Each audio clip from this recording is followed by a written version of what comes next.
because it is in my story. You talking about your wife or his wife? My wife. Oh yeah, I'm down for anybody. Shit, she can come through whenever, bro. What's she into?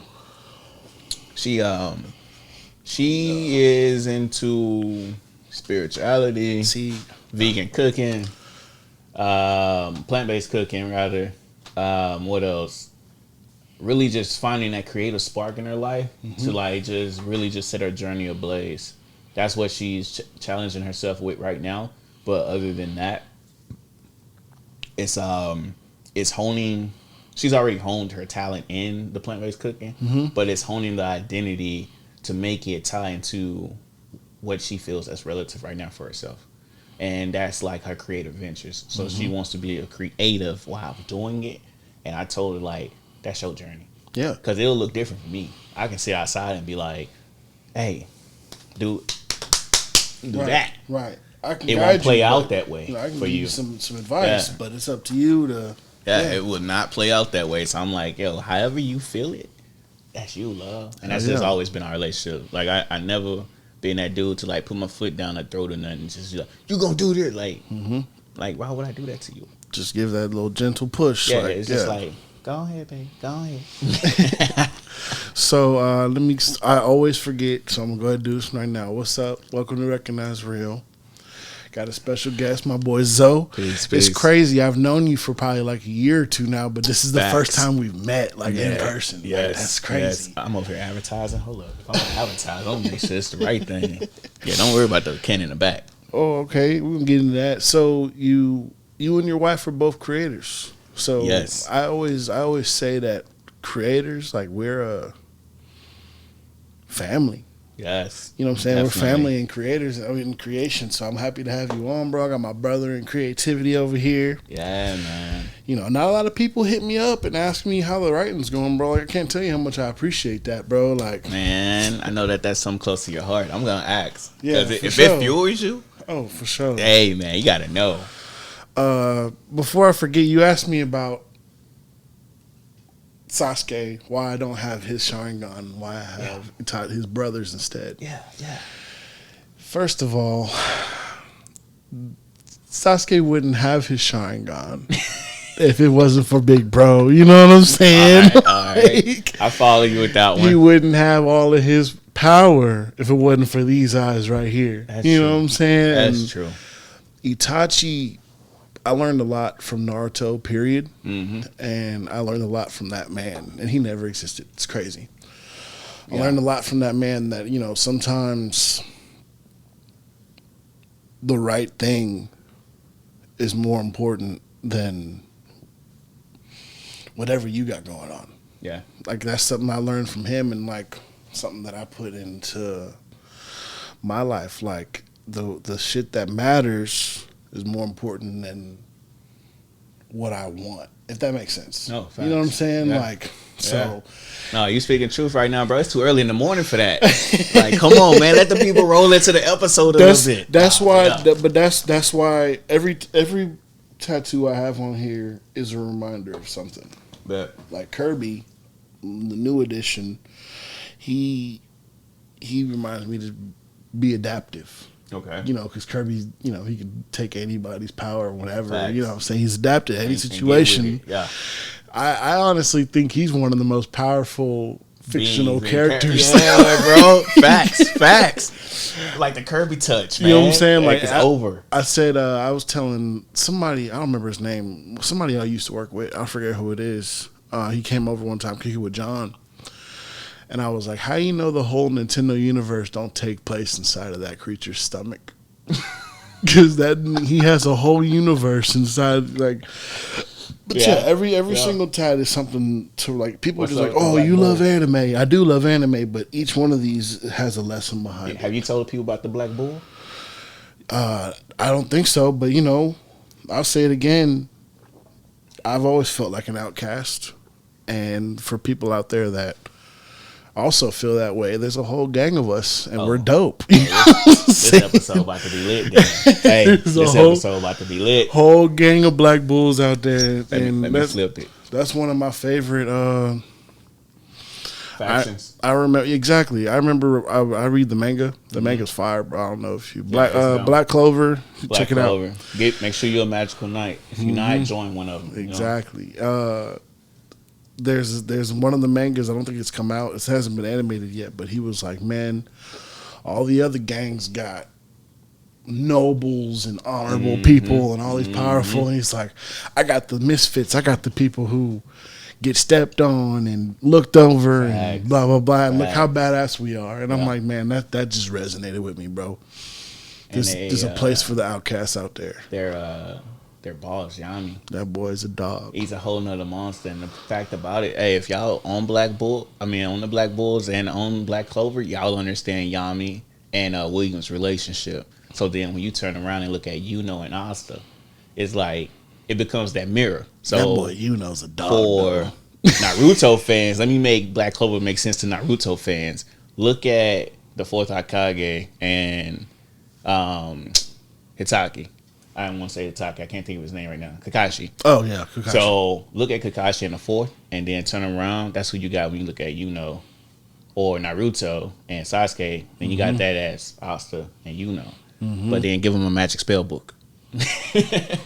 Pretty much. And that's pretty much it, bro. And that, man, it's crazy that the thing that... So for people who don't know, Black Clover, it's a world that revolves around magic. And it's not fairy tale. Yeah, it's a world that revolves around magic, and the main character was born with no magic. And then you find out that he has anti-magic. So it's crazy that he's looked down on and seen as weak, but really he has the power to... The strongest power. The strongest power in the whole... One. This man, spoiler alert. Can I do it? Spoiler. All right, spoiler alert. This man, Asta, was born, him and Yuno was like born together, whatever the hell. They was dropped off at an orphanage together, then they grew up together. Yuno being always outshining Asta.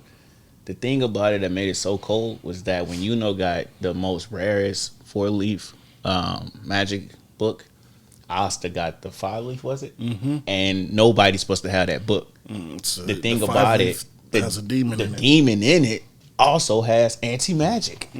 So it was like, it goes dumb. And then like the way that the arc goes is like, you meet the Magic Knights, then it's like, hey, something iffy. Then they go into the Elving arc. That's just from crazy. the Elving arc. That's they go into the crazy. demon arc. And I was like, hey, the way this going, they gonna need some angels. Next thing you know, the angel arc. I was like, this shit crazy. You know what's crazy? What I learned from that elf arc? Man, that hatred, bro. You keep that hatred inside of you, bro. It lasts for generations. Boy, that shit was deep. Then you gotta remember, elves live for like 5,000 years. So when you say generations, you talking about centuries, eons, millennia. Their hatred was so strong that their reincarnations had it within them. It was already made. That's sad, really. Crazy. Insane. Really sad. I told my wife the other day, and for anyone that's not into anime, it's like, man, that's kiddie stuff. I looked at really anime since I was young, bro. And I told my wife the other day, I say, whoever write this stuff, they understand life. And it's like, that's what anime has always done for me. It's like how you just said it, like being a black bull or whatever. You've been an outcast in life. I've been an outcast since I was yay high. Mm-hmm. And it was like trying to identify with a world around me that didn't see the world the way I did. You feel like an alien. Yeah. And it's like, bro, why don't you look, and identify with stuff like this? Mm-hmm. And it's like, you stupid, you know? And like all my life, hey, excuse me, y'all, but all my life, man, it was like just being an outcast, and people was like, man, I've been called everything from like an atheist, antichrist, devil worshiper, Satanist. Because you like anime? That was part of it. That was part of it. It was just I didn't share the same common knowledge as my cohorts. Mm-hmm. And it was like, you know, back then you didn't have TikTok, social media to like make shit popular. So it was like you in that bubble alone. Mm-hmm. It's only you in your city block or you in your street. Mm-hmm. Ain't you don't know the next 100,000 people across the internet that's in the next couple cities over. It's just you and the 200 people around you. That's real. And then not even that. Like, and if you if you push back on any type of belief or anything like Anything, that, bro. automatically You already on that other side, and that been me since I was young. So like, my wife, like I said, she gonna come up because she's a part of my life. Like, I got a bunch of. We gonna talk. Oh, go ahead. Yeah, We're 11 years strong, bro. You know what I'm Yeah. saying? And like, I don't mean strong meaning no problems. That Right. shit don't exist. Yeah, right. Like, we're 11 years strong because we continue to grow. There's strength in our union because we do the dirty work. We do the internal healing separately. Then we internally heal our relationship.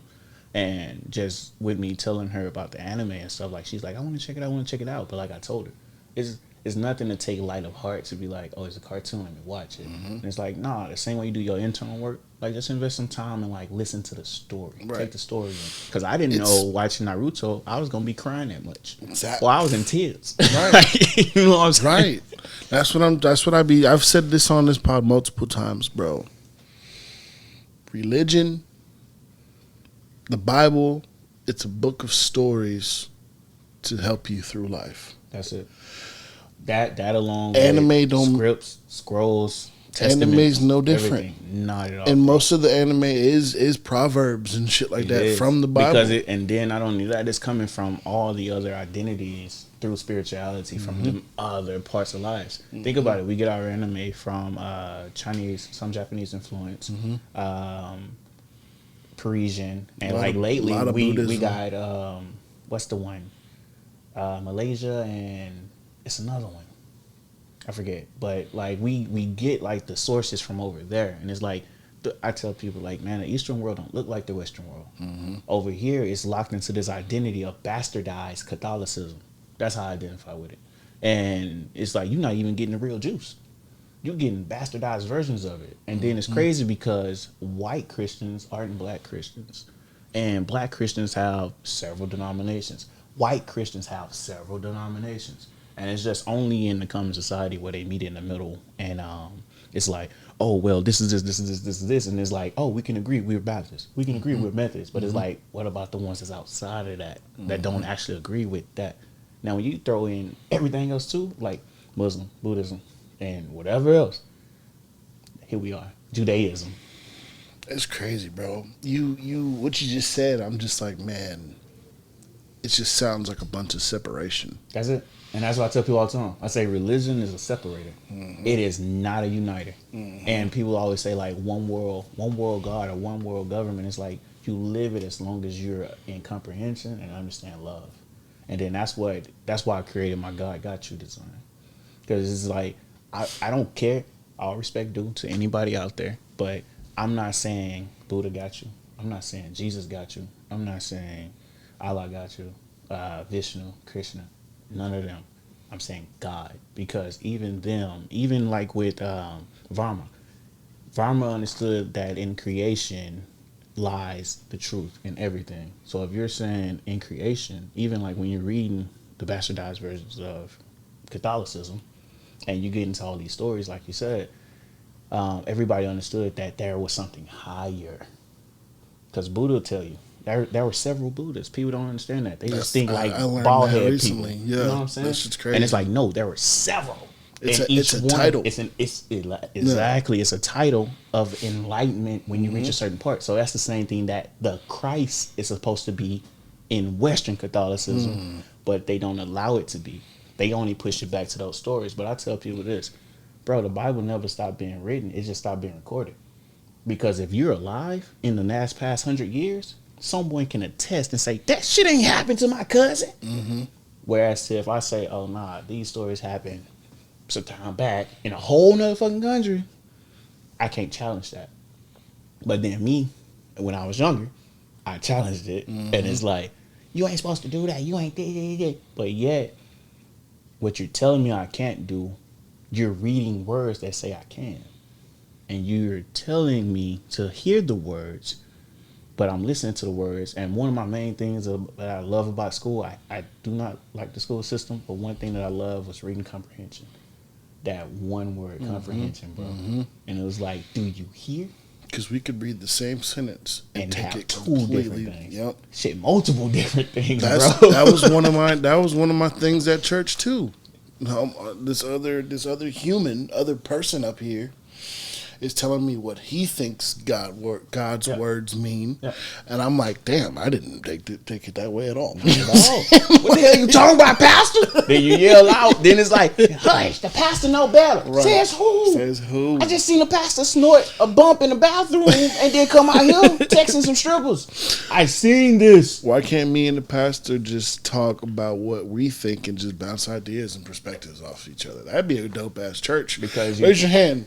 What you think about what I just read? Oh man, I think it's this. Oh, I feel like if you just got so many different perspectives. I told my sick. wife that before. I was like, man, I want to open a church, but it's like sometimes you don't even want to be like affiliated with those titles. So it's like I don't want to open a church. I just want to open a group, right? To where it's like we could talk about life, and everyone can even like come back or have that debate with who the floor leader is. And it's like allowing that because so many different people have so many walks of life. And that's why with my brand, it's like, bro, you're going to be you. Your walk can't look like mine. I can give you all the guidance, but if you try to duplicate it, you're going to fail. Ain't that what Oromachu told Kabuto? Kabuto? He was like, Sasuke took my power and did Sasuke. You took my power and tried to be me. And then who brought Kabuto? Who helped Kabuto realize the folly of his ways? Itachi Uchiha. He said, "Man, bro, you don't know who you are." And it's sad. He had everybody's powers, but what's Kabuto's power, bro? Everybody, bro. What's your power, bro? My man. And that's why, once again, reason why you should watch anime. My man say, you don't have your own identity. And until you accept your identity, you can't get out of this sleep state. Stuck. That man was forever buried in sleep. He came back. He came back. That's horrible. He came back? I ain't got that far yet. I literally just started watching Naruto last year, bro. My fault. No. I'm good with spoilers. I still watch stuff with spoilers. That just made me want to watch it more. Like, ooh, how he come back? Kabuto learned his lesson, bro. He learned his lesson. Yeah, because, man, and I tell people that so much. It's like, bro, it's degrees in life that that allow you to work certain paths. Like, I was just listening to a part of your episode with, I want to say, was it Tay? I don't remember. But what did they look like? I'm gonna tell you what y'all was talking about. Y'all was talking about the shrooms and the multiverse. It was probably Tia or Clay. Okay. So y'all was talking about the multiverse. I'll talk about shrooms every episode. So that's hard. I'm gonna talk to you about shrooms too. So. Man, and like with the multiverse and all that stuff, it was like just looking at it, like if there are so many different degrees in life, and then if you bring the multiverse into perspective, it's like, bro, why would you try to be somebody else? Do you not understand you are already somebody else, just not on this plane? That's deep. Like, that's come on, bro. You are. There could be a million yous, but you're the only you. Yes. That's what you're saying. You be you. Hey, I just name dropped y'all. I'm just saying. That's actually a good segue, bro. I want to talk to you. I know you're a businessman. You got your own brand, the UBU brand. I got a couple questions about it. Run it. First, where'd you get the name? I love the name. I love how it's spelled. It's spelled UBU. Like, it's not UBU. It's you can't tell them. Well, I'm gonna plug it. You know what I'm gonna saying? plug it. I'm gonna plug it because it's like saying it, man. So many people call it like you buy you way Uberwa. I done got like so many pronunciations that I just laugh, bro. And I thought about like making it a snippet and like just like kind of posting and just being like all these people that I've been traveling and like talking with and meeting and stuff on top of like how they're pronouncing it, and then like make it one clip and then just be like, nah, you buy you chill, you be you. Hell yeah. You know what I mean? But no, go ahead with the questions. Where'd you come up with that? Okay. With that name? Talking to my wife actually, because I didn't want to use it actually because the name already exists with another creator, and it was registered, trademarked, and everything. So like with me, I knew coming out of the gate, like, yo, someone can attest this. And should I go with this? So I sat with myself, I talked with God. And by just so, dang, man, gassy. But just so everyone's understanding when I say God, you may refer to God as the other one, the enlightened one, the most high, or even if you do use any of the derivative names and form to like religious titles or Jehovah or whatever it might be, like God is just the supreme energy of consciousness. That's how I feel about it. And that's that one consciousness that unites us in love and complete comprehension and understanding so that we can actually move off the bullshit of worldly titles and like get to the happening. You know what I mean? So when I say God, I'm talking about the unanimous love that we all have for that energy that pushes us to be our best selves and to do great. Because you are a God. Yes. I am a God. He is Yes. a God. If you got love in your heart, Yeah, you're a God, man. you're a God, man. And that love can be tarnished. It can be hatred. The most beautiful love I found is abuse and hatred. And it's like, Speak on that. how? What you mean by that? Because, man, the most scorned and the most abused people in life have all the right to be as evil as they want to be, but yet they find somewhere in their body and their soul to do good. They love the hardest. That's, love the you know hardest, what? I hate, but I don't hate at the same time to bring it back to the Uchiha. Yeah. That's their curse. They Yes. love They so love so much hard. that when they lose it, They get the they get hate Sharingan so guns. much. Yeah. You know what I'm saying? They Sharingan come out. You know, that hatred comes from all that love, and it's Yeah. like, It's like, I love you this much, bro. And like when that love reverts itself to like the yin and the yang, it has to have an opposite. The opposite for them is the Sharingan. And then now they have visual prowess that just and the people who've been hurt love the hardest. Yes. Even animals. You see the Yes. animals be going through shit, yeah. and then they find a loving home, and then they're just And they gotta adapt. But because they used to getting beat, tortured. Like I mean I grew up in the hood, bro. Like I done seen some animals get the other side of the stick. And but with the name, man, I was talking with my wife and I told her like I don't want to use it because this is a trademark. I don't want that beef in the future, whatever it might be. She was like, go ahead. Sat with God, meditated for a little bit on it, slept on it, came back. I was like, yo, we gonna run this. And then God was like, man, do you? And I was like, nah, better yeah, you be you. So then I had a chuckle with myself, chuckle with God. Came out of meditation that day. I was like, yo, check the website. It was available for the way I spell it. Because the other way, if you put U-B-E-U, Y-O-U, it's taken. If you do U-B-U, the letter U, the letter B, and the letter U, taken. All that stuff was taken except for the way I spelled it. So I took it, threw it on a shirt, ran with it, got the LLC for it. So I kind of exist in like this gray area. Because it's my company name, sick. I can put it on shirts. It's just that if it's attested, I have to approve why. So I don't have the, what is it called? The chapter trademark for it because that other company has it. And then I was going to do You Do You as well because it's like, man, you know, you be you, you do you. But then You Do You is also taken.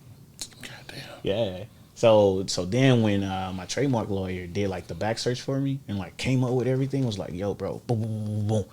Bro, when I say there were over 300 entries that had UBU in it,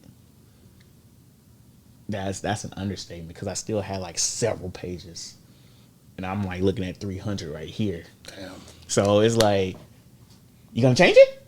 And I'm like, no, fuck that. Me and God talked about this. I was like, man, when the people show up later down the line, it's gonna be this gonna be the talk. So even if y'all looking at this podcast in the future now, whatever, you want a percentage or what? Just let me run my platform. You know what I'm saying? Because my whole platform is literally finding out why people are on this damn earth to exist. You know what I'm saying? Like my thing about it is like the biggest sin that I feel is that you have a life. You were given a power, your superpower. Your superpower can be creative. Your superpower can be linguistic. It can be logistical. Whatever it might be, use it. If you die with that song in your heart, that's the greatest sin you can commit. Yep. Because if it was given to you, and you don't have to be like this superstar, silver screen actor, you don't have to make billions and millions, just use it. And then just see how much easier your life is. So even like with myself, when I am not in the brightest of like energy, I'm still able to use my gift. And that gift is to help people come to resolution with their issues. I have a visual gift, whether if that's art, tattooing, graphics, animation, whatever it might be. Come to me with your problem for a little bit of nothing, probably 50 cents a day. I can help you resolve it. Hell yeah. Fuck yeah. But yeah, man. So that's where the name came from. And my wife was like, "Are you gonna go with it?" I say, "Talk to God, man." God said, "Yeah, bro, do you?" And you come to that bridge, you cross it, whatever. Like if I get a cease and desist letter tomorrow, it ain't gonna stop the actual mission. So then that's where I got this here, because I believe like we all got a message. Like you just said, like looking into anime, man. Like each one of those animes, even those character stories, the arcs, they're all messages. How can we compose that into our lives? Like you said, like you were just looking at it like, wait, there are several Buddhas, and you're just not finding it out. Right. The entire pain arc is about Buddha in Naruto, but people don't even grasp it because it's like they don't know about Buddha. You know what I mean? Like each version of pain was a Buddha. That's deep. Yeah, that shit crazy, right? That's fucking deep. So now this is what I did. I was thinking earlier. I say, I know you know the band Imagine Dragons. Ooh, that's deep. I'm just thinking, I'm sorry. I never even considered it, bro. Yes, bro. You got the one who brings life. Yes. You got the one who's hurting the most, pushing Yes. people away, literally. Yes. Oh man, that's deep. I'm sorry. Go Keep ahead. going, keep going. Like, feel it, 'cause I want you to feel this. Okay. All right. So now you got Imagine Dragons, right? Yeah. They got their song "Believer." Mm-hmm. In the hook. Have you heard the Wayne remix to that? Which one? Wayne? Like Lil Wayne? Yeah, he's on the remix to that. For real? Yeah. Hey man, we got to jam that before I get out of He here. got a verse on that hook kind of crazy. All right. So look, then you already know it gets all the way down to where it's to where the hook ends, and they take a deep breath and it say, "Pain made me a Believer." You have pain in Naruto. Mm-hmm. Didn't he make all them believers? Mm-hmm. And that's what he said he was gonna do from the beginning. He was like, "I'm gonna he was make like, y'all believe pain," I'm gonna make y'all feel what I've been feeling all these years. and he did it. Cause y'all been living good over here in the leaf. Yeah. And Naruto, man, that's one of my favorite arcs because you know the bad guy's good Exactly. if he makes the main character break character. You know what I'm saying? Exactly. And Exactly. that bro. boy. And then it comes all together, bro. Because like you were just pointing out each level of pain. You know, thinking about the levels of Buddha. Mm-hmm. So like if you're going through your life, one of the things with my wife, she had a spiritual awakening. You might hear about it on social media these days now. You didn't hear about that stuff back then. But she had that. It wasn't pretty, bro. You know what I mean? And like people like try to make it look pretty. Like if you ain't had spiritual awakening, you ain't a new age baby. This. Man, look, shut the fuck up. You don't know what you're talking about. Like it ain't shit to be bragging about. Spiritual awakening just kind of hurts. It hurts because you got to start letting people go. You got to start. And the most crucial thing is that it breaks being your reality. selfish sometimes, and it's when it breaks your reality, bro. Yep. When you thought everything was this, but then you realize everything is this, and it's like you trying to put the pieces of fragments back together or so, and it's like that shit ain't fitting, and then you trying to figure out are you real? And if everything you were told is real, it's pieces, bro. And it's like, but with all of that though, man, it's just like you get understanding of yourself. So, because I was young, man, when I actually discovered Buddha, and I had to go and find this stuff. So, like, I'm going to the public library, like, reading Hinduism, Buddhism, Judaism. Like, I'm expanding my knowledge past what the church is trying to tell me or teach me.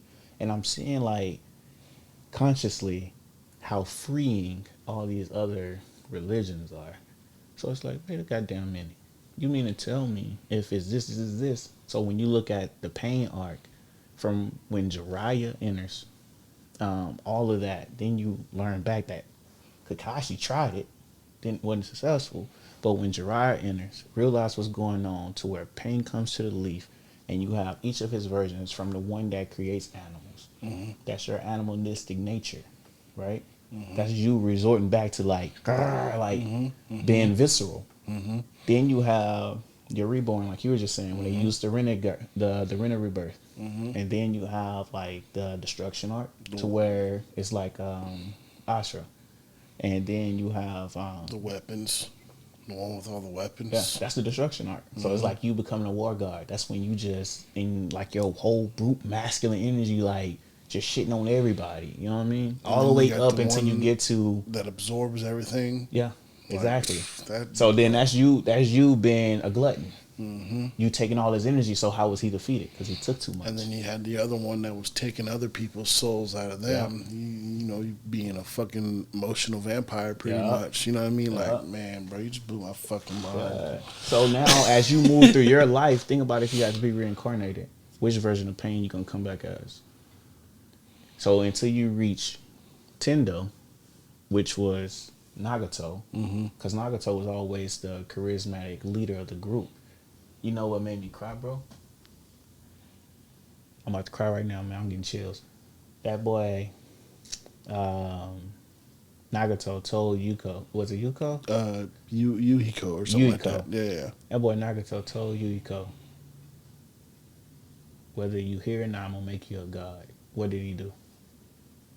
Made him a god. Mm-hmm. Gave him a bunch of piercings.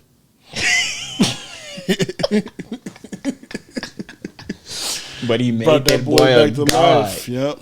In death. He made him a god. And then made his best homegirl an angel.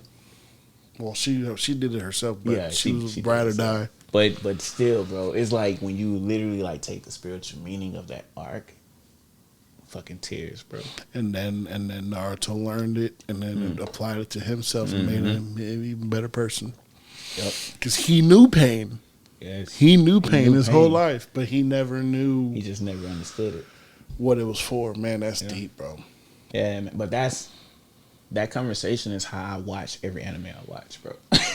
Like on some real shit. So that's why even when you were talking about the Black Bulls and like the Elvin art, that's shit, some deep shit. I think like who was it? It was you gotta get rid of that hatred in your heart, man. Yes. It's cancer. What? When Naruto went to that waterfall, boy, and I was like, ooh, he had to face himself. And then he just, that's that internal work. That was deep, bro. People avoid that shit, bro. And then look, I was listening to for those who don't know what he's talking about, there's a part in Naruto where he goes up to this waterfall, and the waterfall shows you your true self.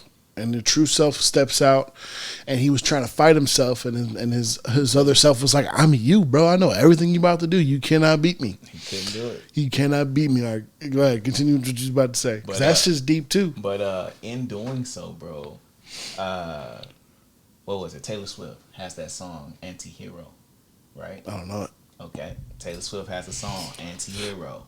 Take that waterfall scene for example, right? Inside the song, in the hook, Taylor says, "I stare into the sun, but never into the mirror. It must be exhausting rooting for the anti-hero." So now, when you take staring into the sun for sun eaters, my sun eaters out there, my meditators, and everyone else, salute, bro. That stares off into the sun to refill, to get that energy, to feed. You know what I'm saying? Like you get it off that daybreak or you get it off that night shift. It's on you. But when you're healing staring into the sun, but are you actually doing it so you can stare into the mirror, which is that internal work, like looking back at yourself. A lot of people won't face themselves, but they can project. And they can fuel up all day. But when it comes to facing themselves, it'll break the mirror, turn the mirror around, cover the mirror. And that's why some people will say, like, man, a lot of spiritualists, like you'll hear on the internet, and they'll say, like, if you sleep in a room with TVs or mirrors or this, cover them or turn them on, do this and do this, and turn them around, da da da. Why? You can't face yourself? And then they'll say the demon to come out. What came out that waterfall for Naruto? Himself. Which was? The bad version of himself. Nine-Tails version. Mm-hmm. The demon, right? Right.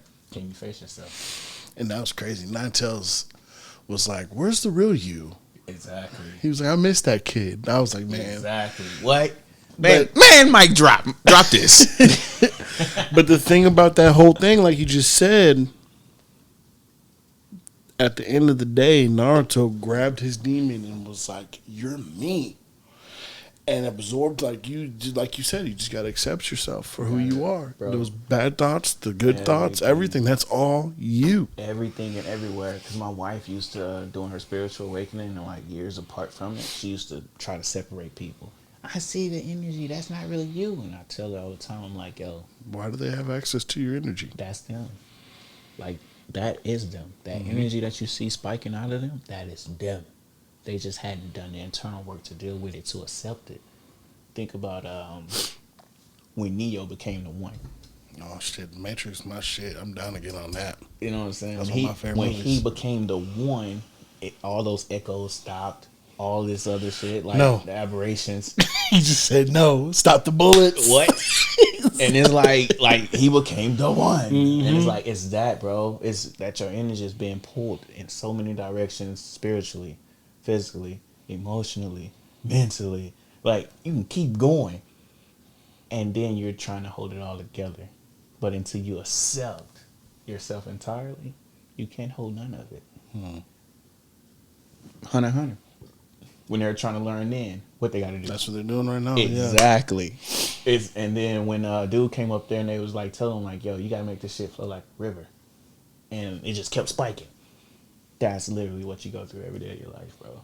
And that's why I say like different animes have so many different awakening moments that people don't take the time to realize. I ain't telling everybody just to watch anime and try to figure this shit out. Right. But there's answers before you that some people may know, Right. or even just listen to certain conversations. And there's probably animes you and me have never seen that Never. somebody might come across. I feel like everybody who watches anime has that one anime Yeah, that spoke to them yeah, in a deeper level. You know what I'm saying? Like, I tell people all the time, check out Naruto.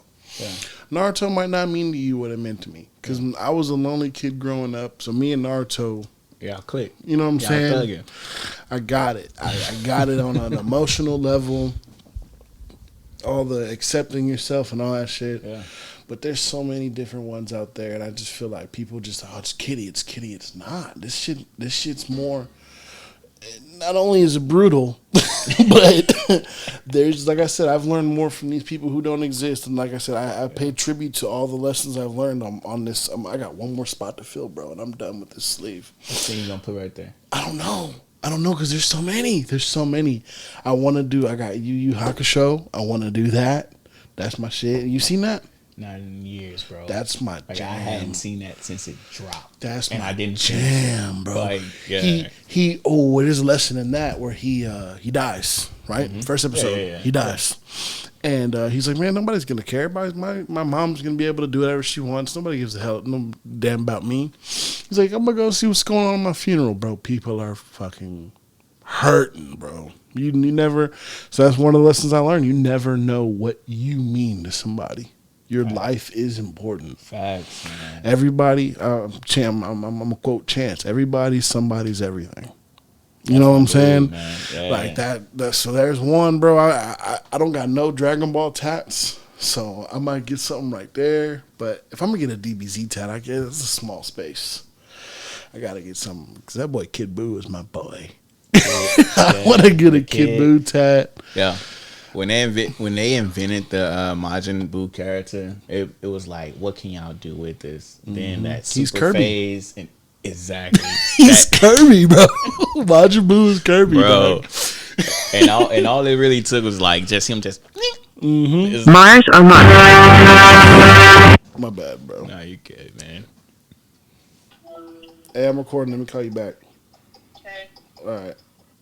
She sounds mad. I'm about to edit that out.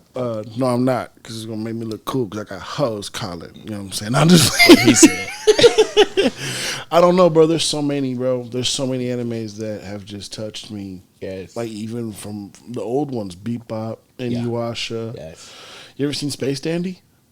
Based on that. Oh, Can't say I did. No. Space Dandy's good, bro. It's about it's goofy. It's a goofy one. Okay.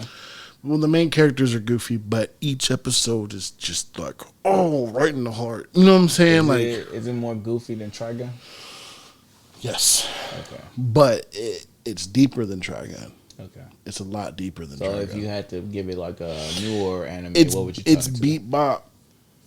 It's Cowboy Bebop.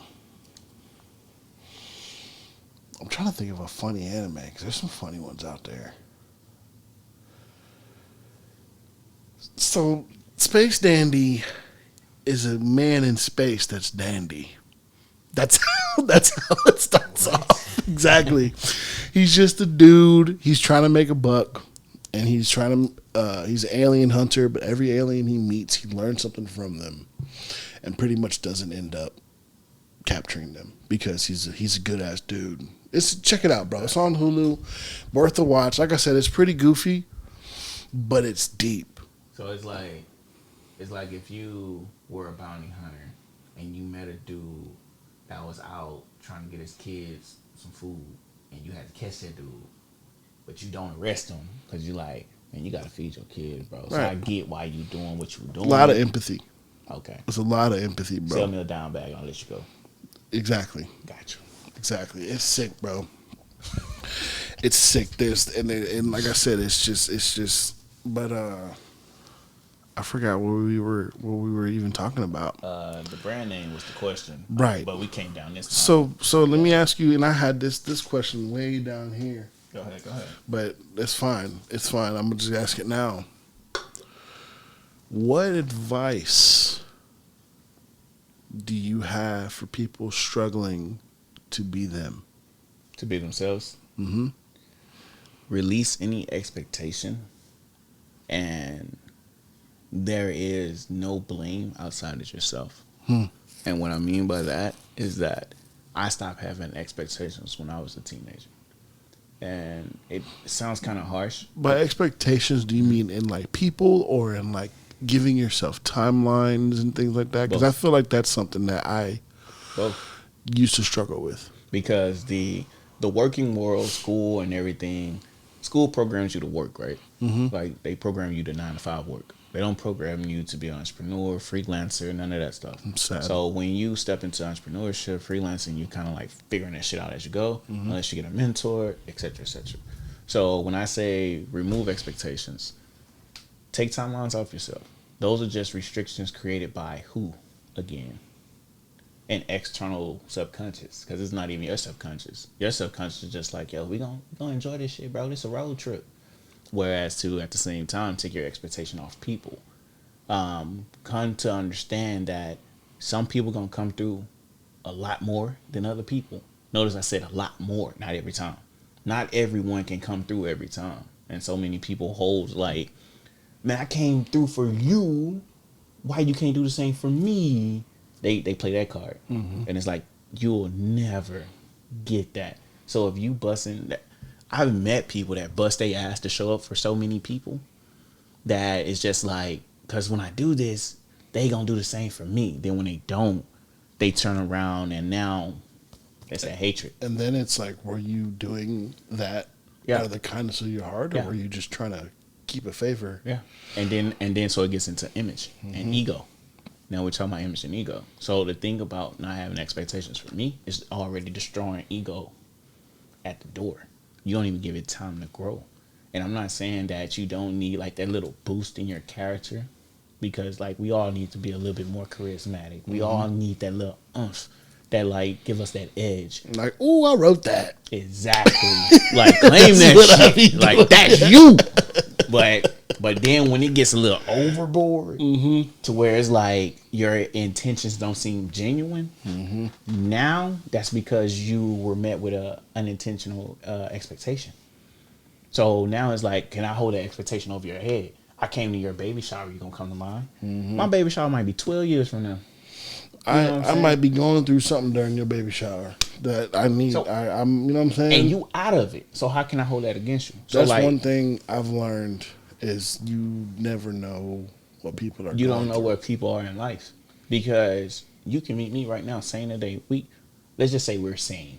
Right? We may not be. But let's just say we are. What is saying? Tomorrow, That's a whole other conversation. exactly. Yeah. So tomorrow, I knew you were saying today. I can text you, yo, G, you got that episode up? And you can text me back.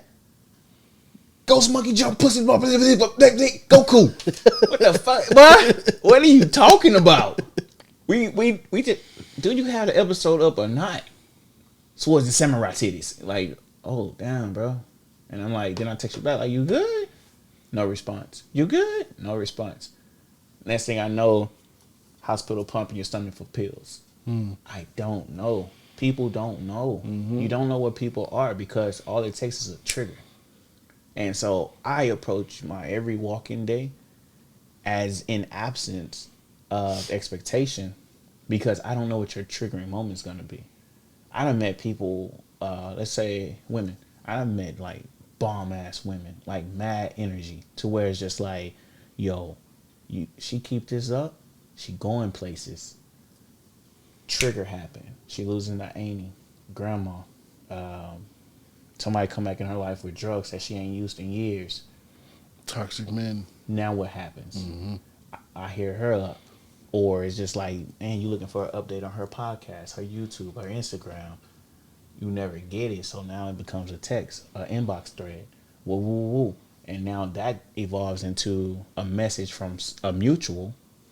Oh, yeah, she ain't doing too hot. And that's all because of whatever expectations she had externally.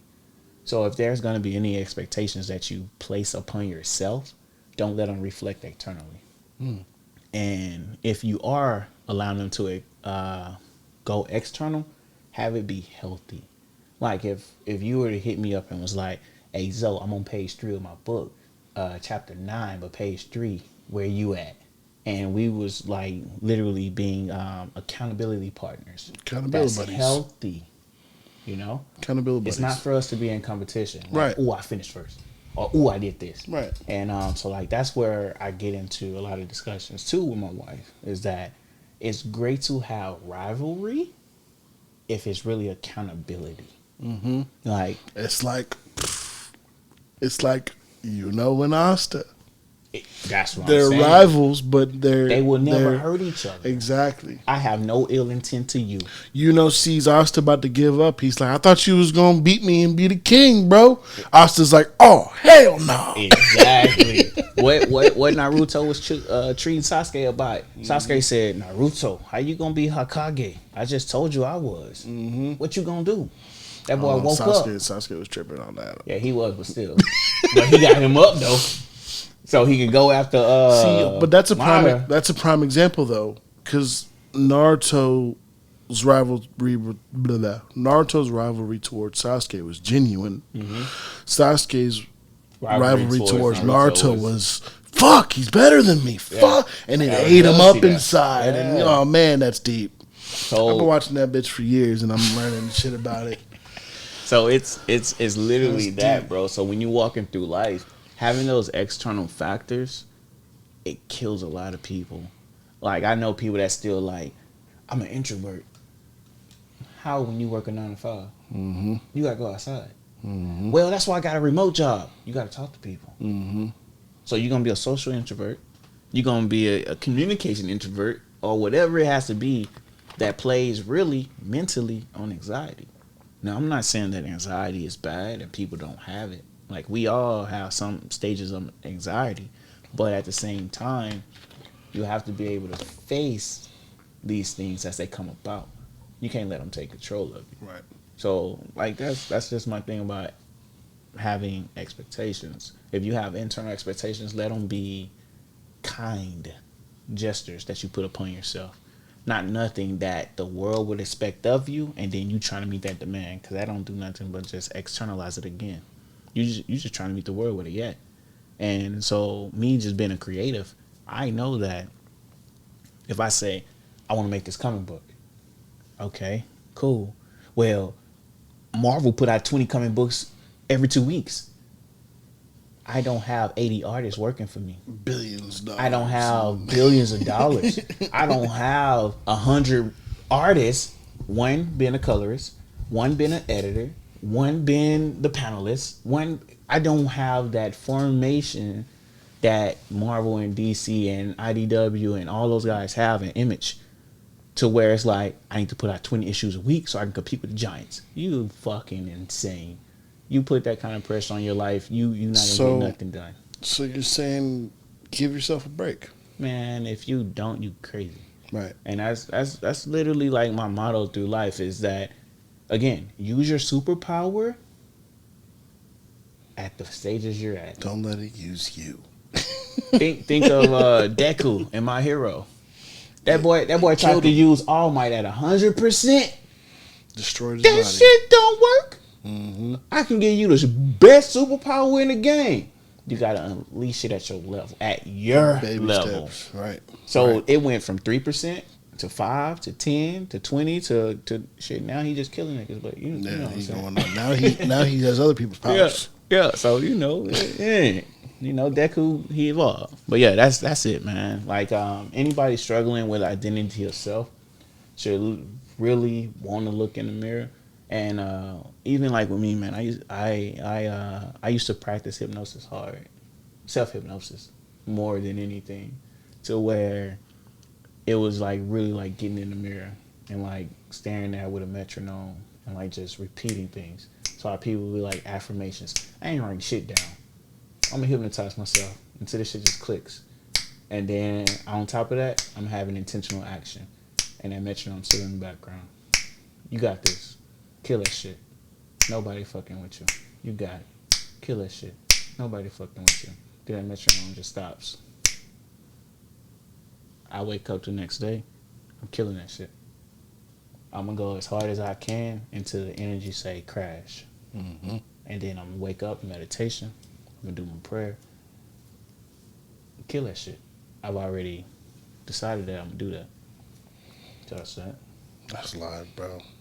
I love that shit. I love that shit, man. Just be you. Give yourself a break. That's it, man. Because Watch your boss, yeah, watch anime, bro. Because your boss is already dealing with that shit. That's external. Humans is humansing. Like, you know what I'm saying? Like, that's what's gonna happen, bro. Exactly. And so that's why I can literally walk through my day fucking with everybody. Whether if they feed back into it and laugh, smile, or give me conversation, or just stare at me, mug, cuss me out, I'm not attached. Because I don't have an expectation on your reaction. So that's another thing. No attachments. I'm not attached to it. I'm attached to one thing. That's love. That sound like Jedi. The Jedis? Mm-hmm. I never really delved into Star Wars, bro. That's the Jedi Order is all about. Not being attached to things, because attachment leads to losing something, which leads to the hate. dark side. Exactly. You know what I'm saying? Yeah. But then I'm not gonna rant because you said you're not really big into Star Wars. But I'm not, but you can speak. But It's your show. the Sith, the dark side, and the I Jedi, fucks with the Sith. I do. Heavy. I saw a scene today. He was like, only the Sith deals in absolutes. That's what it was, the big fight between Obi-Wan Kenobi and Anakin when he became Vader. Mm-hmm. Only the Sith deal in absolute. And I'm like, what you just kind of said was an absolute, bro. I was like, Jedi's fucking, I don't know. But that's a lot of what you're saying is that's something, a lot of the stuff they say. No attachment, because when you become attached, your energy can be affected. There's a lot of shit with attachments, bro. And but at the same time, like, we need some attachments. yeah, That's why I don't agree with the Jedi, because you need some attachments. Like, hold up, G. people need human contact. Facts. Yeah. But yeah, bro, that's why I don't really fuck with the Jedi, because they they deal in absolutes too, and that's why a lot of the Jedi become Sith, because they got these things called like gray Jedi, who kind of ride the line. I don't mess with it, but I know the world. Right. Yeah. They kind of ride the line of everything. And I think they got it better. They seem happier. You goddamn right. You know what I'm saying? Like they didn't fall all the way religion. evil, and they didn't fall all the way it's good. religion, bro. That's why yin and yang exists. What colors does gray, black and white make? Gray. Mm-hmm. Right? I gave it away, but fuck y'all. All right. Wow. But black and white makes gray. The reason why they exist is balance. And even if you look at some yin yang drawings, you have where the white is in the black and the black is in the white. Just the little dots or whatever, the little eyes or whatever. So it's like, bro, it's like telling you like the gray is where you want to exist because it's balance. I say too much good is chaos. That's why I say if I can't uplift you with my brand, but you still rock with the energy, you can be miserable as fuck. But if you rock with the energy, cool, you know? Because if you rock with the energy too hard, think of not liberalists, but like those people that's just crazy in government. They're just like, puppies need laws too. You know, nothing against dog owners, but that kind of stuff. When they were like, allow the kids to say that they are cats as their sex. Like when they were saying that a couple years ago. What the fuck are you talking about, bro? And so too much of one thing is either chaos. Y'all couldn't see, but I rolled my eyes when I said so that can be good chaos and it can be bad chaos. So it's just like the Jedis. Mm-hmm. It can be good chaos because if I'm like, the world needs absolution. The moment you're talking about absolute anything, it's chaos. Mm-hmm. And one thing I wanted to talk with you about, bro, is like, you ever seen that movie Childhood's End? Mm-mm. It's a 3-part movie. Hulu is playing it, I believe, and I think YouTube. But either way, I think you gotta buy it now. But at first, like Netflix was streaming it for a couple months, and like that movie different, bro. It's a book. Zen? It's a book. Oh, I'll read the book before I watch the movie. And it's a long ass book, but it's a book. I'm down. And you have Childhood's End, bro. It's fucking bananas. And all it talks about really is how the world got up in Childhood's End or Childhood's Zen? Childhood's End, like it's over. End. Okay, END. It's a 3-part movie. Each show is an hour and 30. It's a 7-hour listen. Oh yeah, that ain't long at all. Week. Yeah, that's a day for me.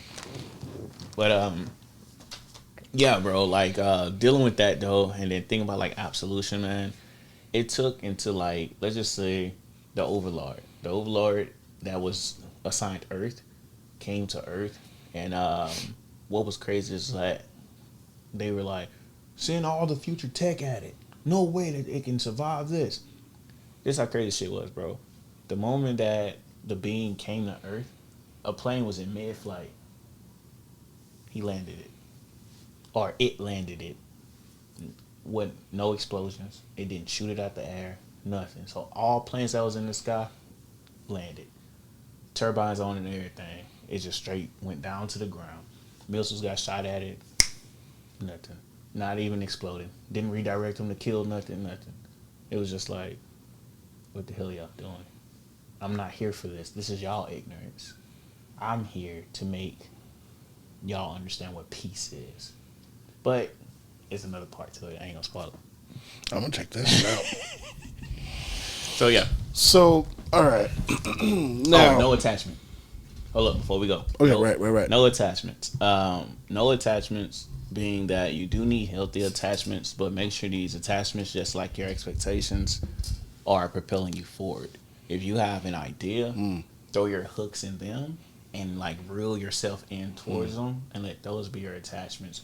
But when it comes to family, what your old understanding and mindsets, don't be so much attached to that stuff. Like, understand what made you and shaped you. Like me, coming from the hood, all that stuff, I understand that music, anime, all that stuff built the being that I am, and this vessel was provided by God.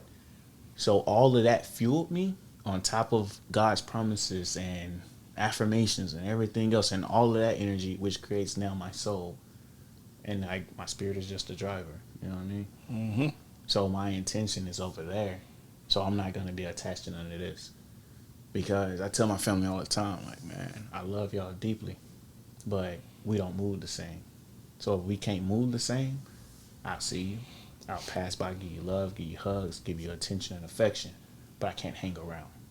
I'm on a mission. My attachment is to that mission.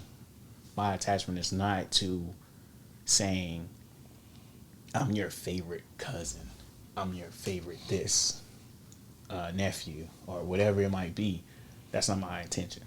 My intention is making sure that when and while I'm chasing the attachments I have, not only me, but I'm able to serve people outside of my family, because these are the same people that disowned me, that crucified me, that did whatever. And I have no malice towards them. But at the same time, I know that there's other people that are going to do the same thing. I'm still not going to have nothing towards them. But there's a lot more people that need to hear my voice, hear my message, and identify with what I'm saying, because we share the same life. We have the same goals, perhaps. And they may be shy and don't want to chase them. But I'm going to do it for all of us. And then when I get there, use me as a catalyst, or use me as just as a conduit, and say you've arrived too, because as long as you're in the ecosystem, you're gonna feel the effects. You know what I mean? It's deep. It's deep as fuck. The boy Zoe.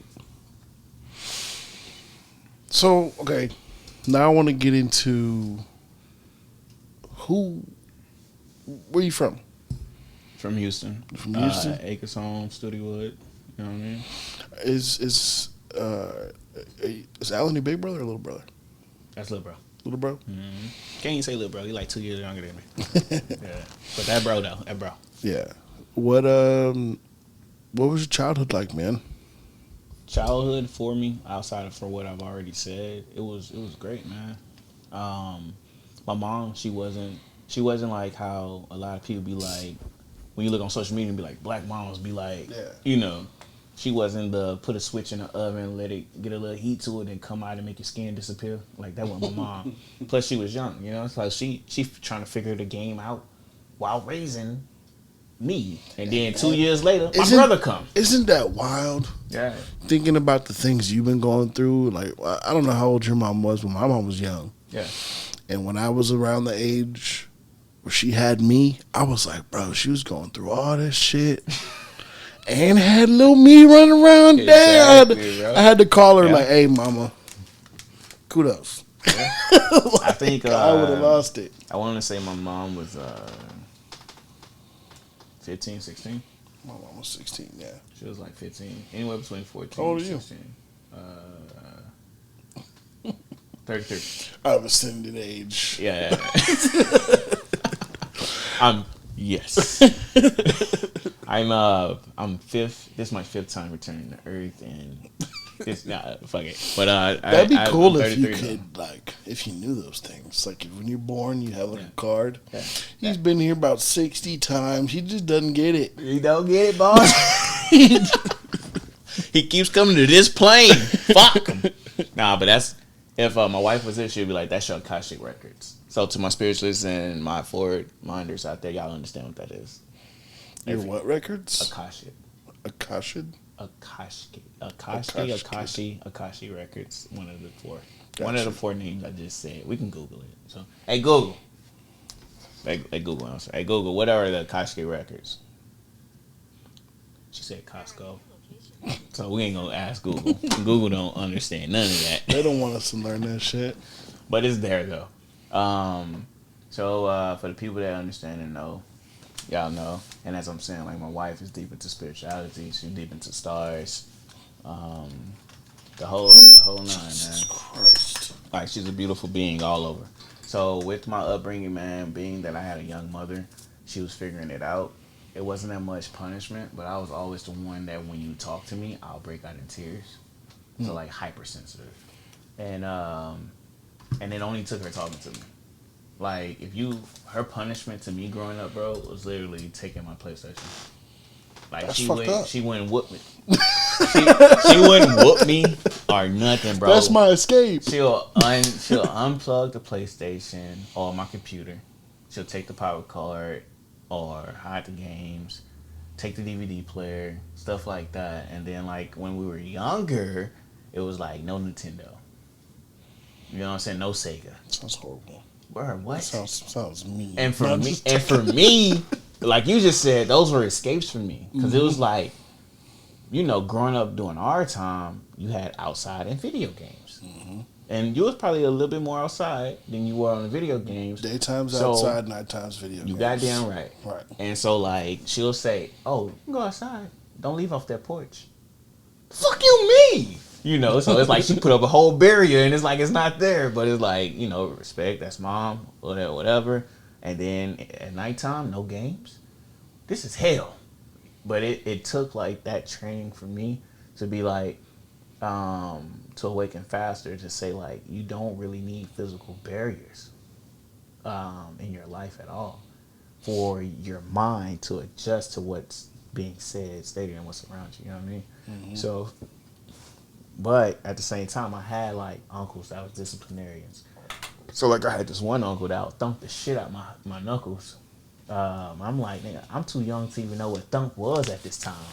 But like he'll bow, and I'm like, can you just whoop me? Like, you know what I'm saying? And that was my Uncle Kenny, but he passed when I was young.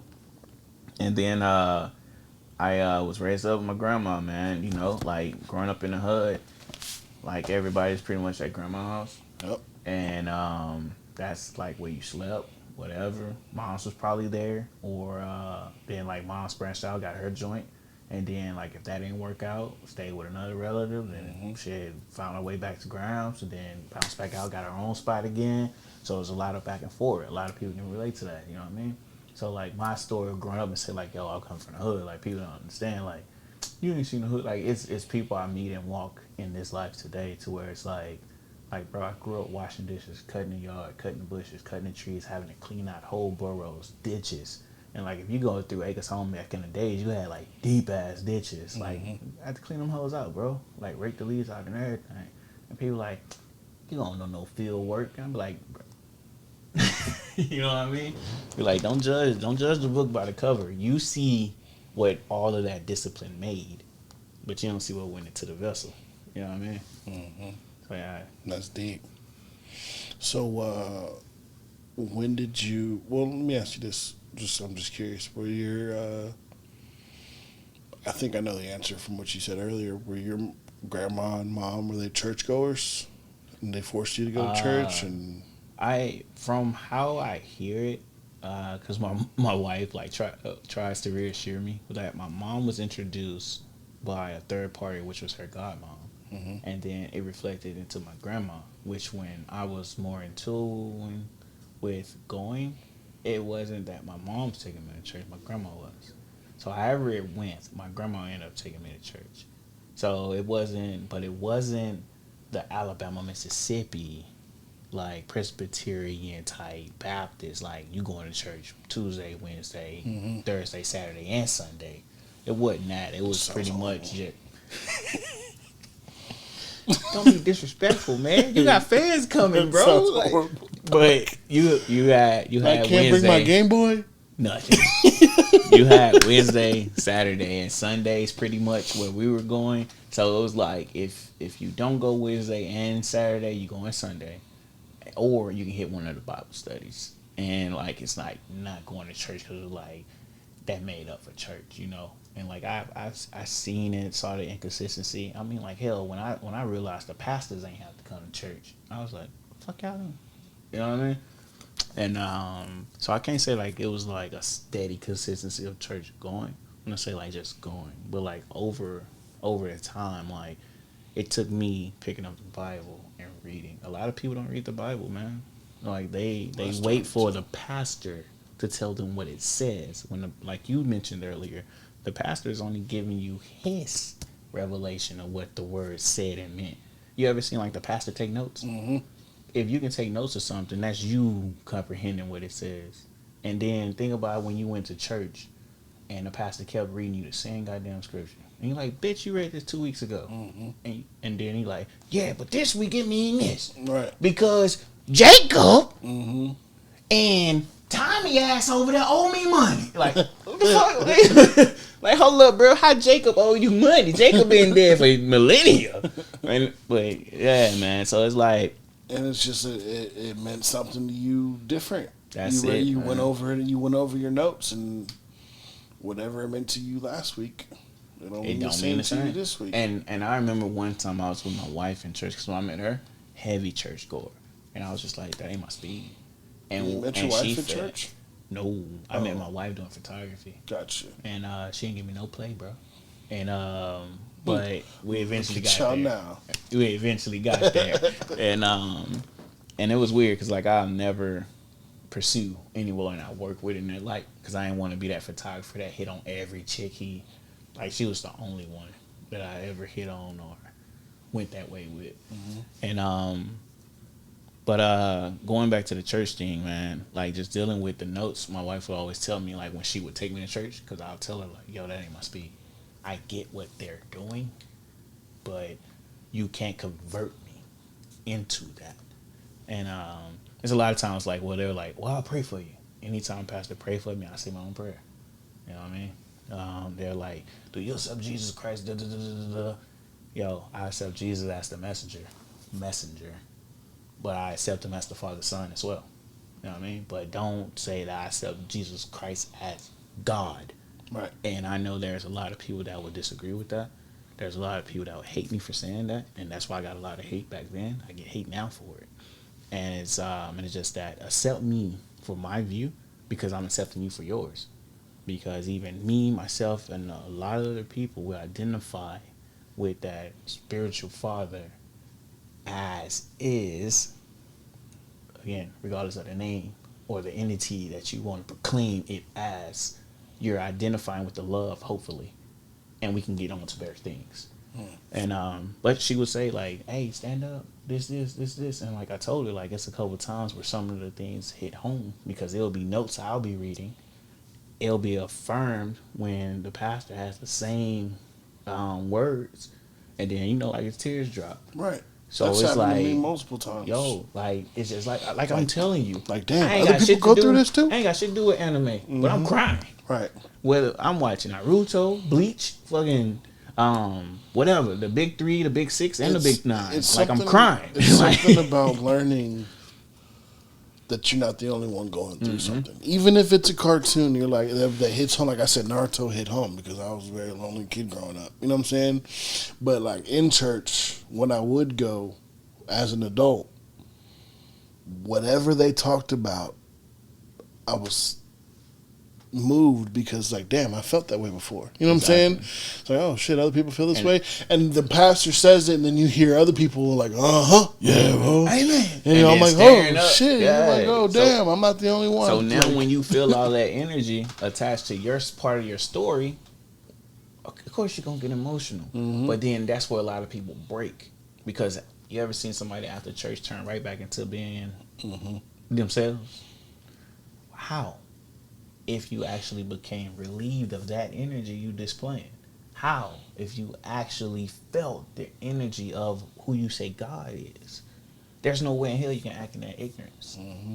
But people still reflect it. Like I've been in Dallas, man. I was at the Jake's Church. You know what I'm saying?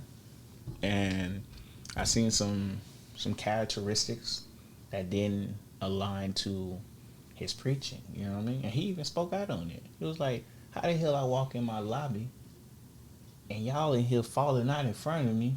I go in the lobby, y'all cussing each other out. And I'm sitting there like, yeah, how the hell that happened, bitch? a lot of You know people what I mean? just go to church to keep appearances up, man. It's an image, bro. And that's the thing. The same people that hate me for my view on God and spirituality are pretty much the same people. It's appearance people. And I tell them, like, my faith has never relied in appearances. And it's only like until just last year that I actually come out comfortably about it, because I've been shut down so much when I was younger. And mind you, like, bro, I'm 3 decades on this earth. And only just last year was I was just like, yo, man, fuck you. Like, God real, this, and this is how it means for me. If you gonna be mad, I said it when I was younger. Like, if you gonna be mad, be mad. But now it's more of like the world is at a miss. Man. You know what I mean? Because you have so many crazy. TikTok preachers, so many Instagram preachers. But it's that even still with all of that, so many people are subscribing to titles. And I don't do titles. I don't do attachments, expectations, and titles. I don't do it. Because the moment you do, you throw yourself in a box. And the people are going to criticize you based on that box that they can either place you in or the one you threw yourself in. And I'm just letting them know, you can't put God in a box. Because I had this Jehovah Witness one time. She tried to shake me down about the name of God. And she had to prove her point. So we went to the scriptures in Corinthians, I believe. And it was like, where his name is Jehovah. And she say, see, his name's Jehovah. And I'm like, ma'am, that wasn't, I didn't want to argue with you about this. That wasn't even the goddamn question. I just said, God got you. You know what I mean? That's literally the statement on my shirt. Like, God got you. You said what God. Why is it so hard? I'm sorry to interrupt you. No, okay. I just don't understand why it's so hard to believe that something, an entity as powerful as God is, why would he have one name? Stop. What does the Bible say? This is the very first time God introduced himself. Not one of the men in the stories talking about God introducing himself or how they identify God through Jesus.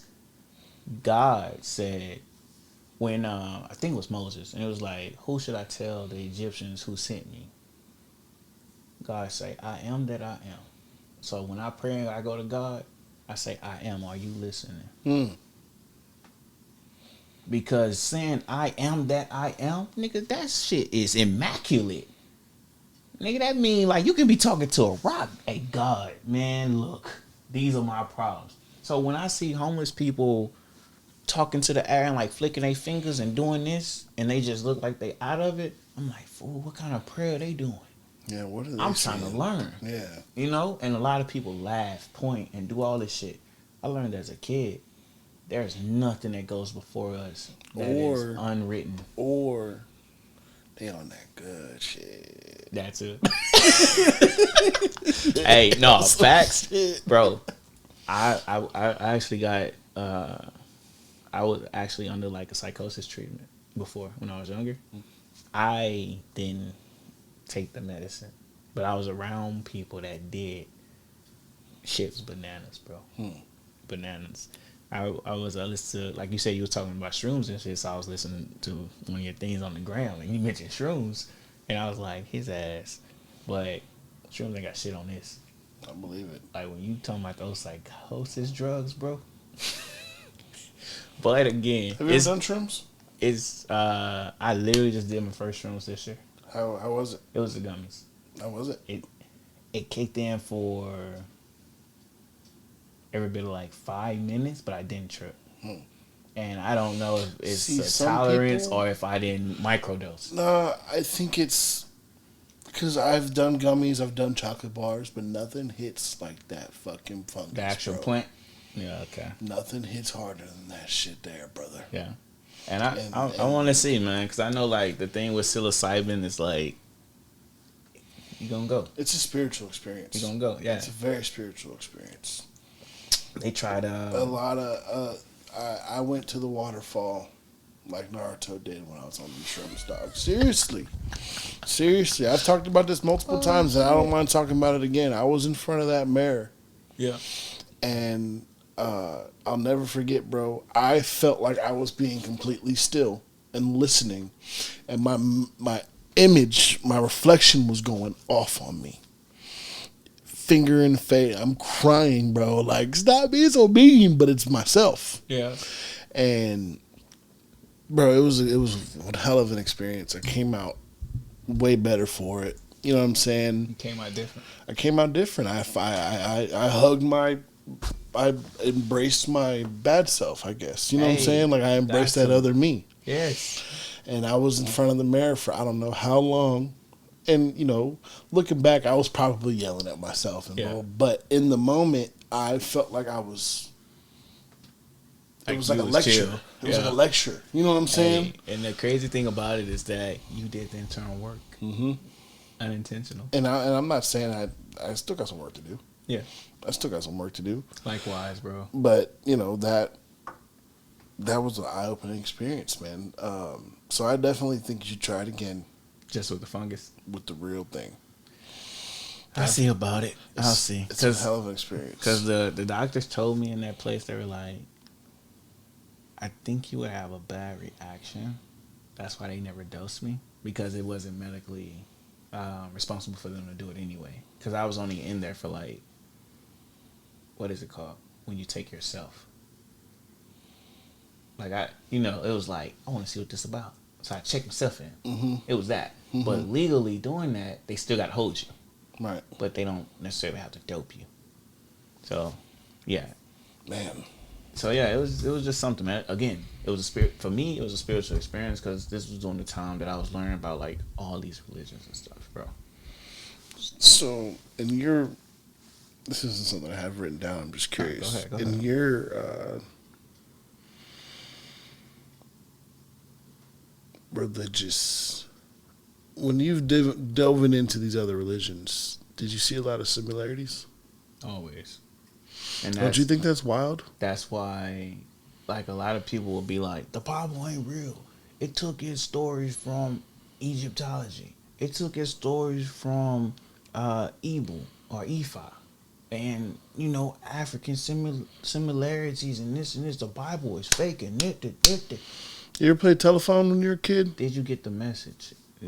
I was going that way. You ever played? Did you get the message? Yeah, I did. It's like... You know, for people who don't know, you sit in a circle with probably 20 kids, right? I played this when I worked with kids, and you'd say something like, "The monkey scratched its butt," right? By the time it comes back around to you, it's like the old man. What you said completely changed. Fell down the stairs. You know what I'm saying? Like that's not even close to what I said. Did y'all leave the monkey at kid 5? But yeah, no, who knows the same thing, bro. It's the same shit. That's a story that's been around for shit, probably even before. Because I tell people when it comes to Western Catholicism is that I don't care who translated it. Did you actually get the substance from the messages? That's the only thing. Mm-hmm. And a lot of people don't get the substance. Because, as I mentioned earlier, that the Bible never stopped being written. It just stopped being recorded. Because you're walking your own gospel. I can write a GB gospel because I've met you. Like you said, we've been in contact for a year. So I can easily write something loose as your gospel, which will come off as a biography. Isn't that what a biography is? Pretty much. Autobiography is you writing it. Mm-hmm. That's your gospel, self-written. So if you want to talk about that, even if you're looking at like scrolls or tomes, let's say if you literally documented every year of your life, that's a tome. Now let's turn it spiritually. You can turn that into a Buddha text or something of that nature. Like just to insert it as your enlightenment because that's your whole journey documented, bro. So can't no one say that shit ain't happening. Can't no one say it, but yet people are still going to argue about it. They're still going to change it. They're still going to do whatever. So this is the thing. How can you move forward with the information I gave you? I ain't here to argue with you, bro. I'm really not. That's why I like Buddhism. Yeah. Because, Christianity and all that stuff, it's all live your life like this or you're going to go to hell. Buddhism, it's like... Here's some ways that made me happy. Yeah. Try them out. If not, do something else. Exactly. But the Bible says the same shit. The only people that's making it do this or go to hell is the motherfucker in front of you. Mm-hmm. Human being human. Because they want the power. The whole point of that is a power trip. Because if I tell you you have the power, which they read it to you, but motherfuckers still are oblivious to it. You have the power to determine what you want. The Bible tell you that the church is within you and God is within you. Shit, this is church right now. Exactly, bro. So if the Bible is telling you this, the same thing that you praise is why I tell people this is where you get it wrong. You're feeling that the Bible, your rosary beads, the cross, and that pastor is God. Man, in his ignorance, wants to physically create God. Because when it's physical, it checks you because it checks your flesh. So people feel pain. So anything that checks their flesh, they're afraid of. But they don't feel spiritually, even though their spirit is being more attacked. They don't feel it because they hadn't been taught to see it in their life. So they let that shit go over their head. I'm loving this conversation, bro. Let's change gears. Thank you for allowing me to talk, bro. For sure, man. For sure. Let's change gears, Go man. ahead. Now Go you ahead. now you gotta tell Alan come on here. I'm gonna tell him. He seemed scared. He mentioned it to me. He was like, "Man, G was trying to get me over there, man. I'm gonna have to follow through." But I know he was waiting for his new birth. I get it. It happened. Congratulations, bro. Whenever you see it. I know you're not gonna see this for a while, but Congrats, bro. Congrats. I love you. I love y'all. I love you, family. But yeah, man. Like he was waiting for that to make a couple more decisions and things. So I think like now he's gonna be more open to it's it. fucking creep, bro. Hey, bro. Hey. I don't care what nobody say about that creep. That he a beast, bro. He a bad motherfucker, but He's he a a creep, beast. bro.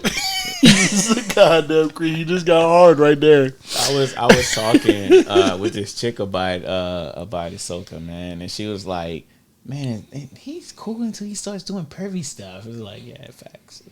He's a creep. That whole little man. But What's up? Let's switch to how'd gears. you meet your lady? You said Photography, so tell me about that, man. Tell me about y'all's journey. man. Oh, Gonna break stuff. So let's see. I think her sister hit me up from Craigslist, or I hit her sister up or something. She was looking for photography, or I posted something about like trade for print on Craigslist, and so we got in contact. We was chopping it up, staging it. When we gonna do it? This. And the thing about my journey as an artist or a creative is that like when I say everything green, like with me, bro, everything's green. Like it's always a go. And so we ended up linking up, me and her sister. And the sister brought her husband. And then she was like, my model stood me up, so I'm gonna use my baby sister. Is that fine? I'm like, why wouldn't it be? You know? So again, no intention on anything. Plus, I was dealing with a situationship kind of like around the same time. So one thing with me is that I never want to cross work, as I mentioned, with an interest. Mm-hmm. And I put that on myself as like a discipline. I've always been strict because one thing is like I never wanted to be or show signs of like being a hoe, even though I had my hoe ships. You know, I had my hoe streak. Mm-hmm. But it was just like I don't want to mix up with business because I don't want a bad taste in my client's mouth. And I met her as her sister was doing her makeup. We was talking. Everybody was like talking, chilling. Went out, did the picture. She was extra nervous. And I was just telling her, like, no, just, you know, making jokes and this and this. So she had other suitors, you know. And she should have, like, beautiful woman. So I reached out to her, yo, you trying to hit the movies? She was like, nah. And I was like, all right, I'll try again later. And at this time, I already cut ties with the other chick, you know. And so I hit her back. Hey, yo, this movie coming out. You trying to go or what? She didn't really be back. So I hit the homie. So I told the homie, yo, I'm going to the movies. You trying to go? She hit me back. She was like, yeah. Like, just tell me the date and time. It's like, all right, bet. So while I'm waiting, while I'm out doing me that day, because I had more photos, people to meet, doing whatever, thing we hit downtown, came back. This time, man, like I was doing TikTok, social media reels, and all that shit before it was cool. I didn't know what the shit would be, but even like cosplay shows, bro. Like I'm out here like setting up cosplay shots, just because it's like in my head, I'm like, this shit don't exist. I want to do it. I want to be the first one there, and come back off of like a full day, bro. Just shooting and filming content and all this, bro. Come back in. She texts me back, and she was like, "Yeah, I'll go to the movies with you." So now it's between her and her homie. So I tell her homie, "Yo, I'm gonna catch the movie with this girl I did photography with. I'm interested in her. I want to see what's up." And then homie was like, "All right, bet. Just hit me up when you get back in, or if it's too late, I'll get up with you tomorrow." You know, and like that's one thing I always liked about the relationships I had with the women in my life is that I kept shit 100. And my brother will always say, like, bro, that shit gonna bite you in the ass. It did several times. Nah, man. It did several times. I feel like that's the best way to handle anything. Because, bro, I had 2 different chicks get pregnant on me. Oof. But that was me being 100. The same way I treat the relationship with me and my wife, I gave them. Like, I'm gonna give you your freedom. Know this. I can't make you happy. You have to know how to make yourself happy without me. That's deep. I cannot do for you that you're not willing to do for yourself first. But not to say I'm not going to do it. And lastly, you have to understand, you don't even have to know who you are entirely, but you have to have an identity about yourself that doesn't project or override the identity of your partner. Because now you become like this controlling person that the partner has to submit to. You know what I mean? And I gave them 2 individuals. It's 2 individuals meeting, and then y'all compromising things to make things better and grow. So I gave them the same things, you know. And it's always been just my mentality, even since I was younger.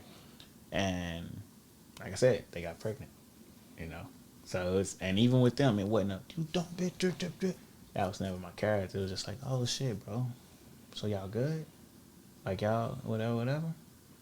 And it's like, well, you know, it was an accident. I didn't mean to. Hey, it's cool. I don't need an explanation. You good? Are you good? You know, that's your life. Yeah, I'm good.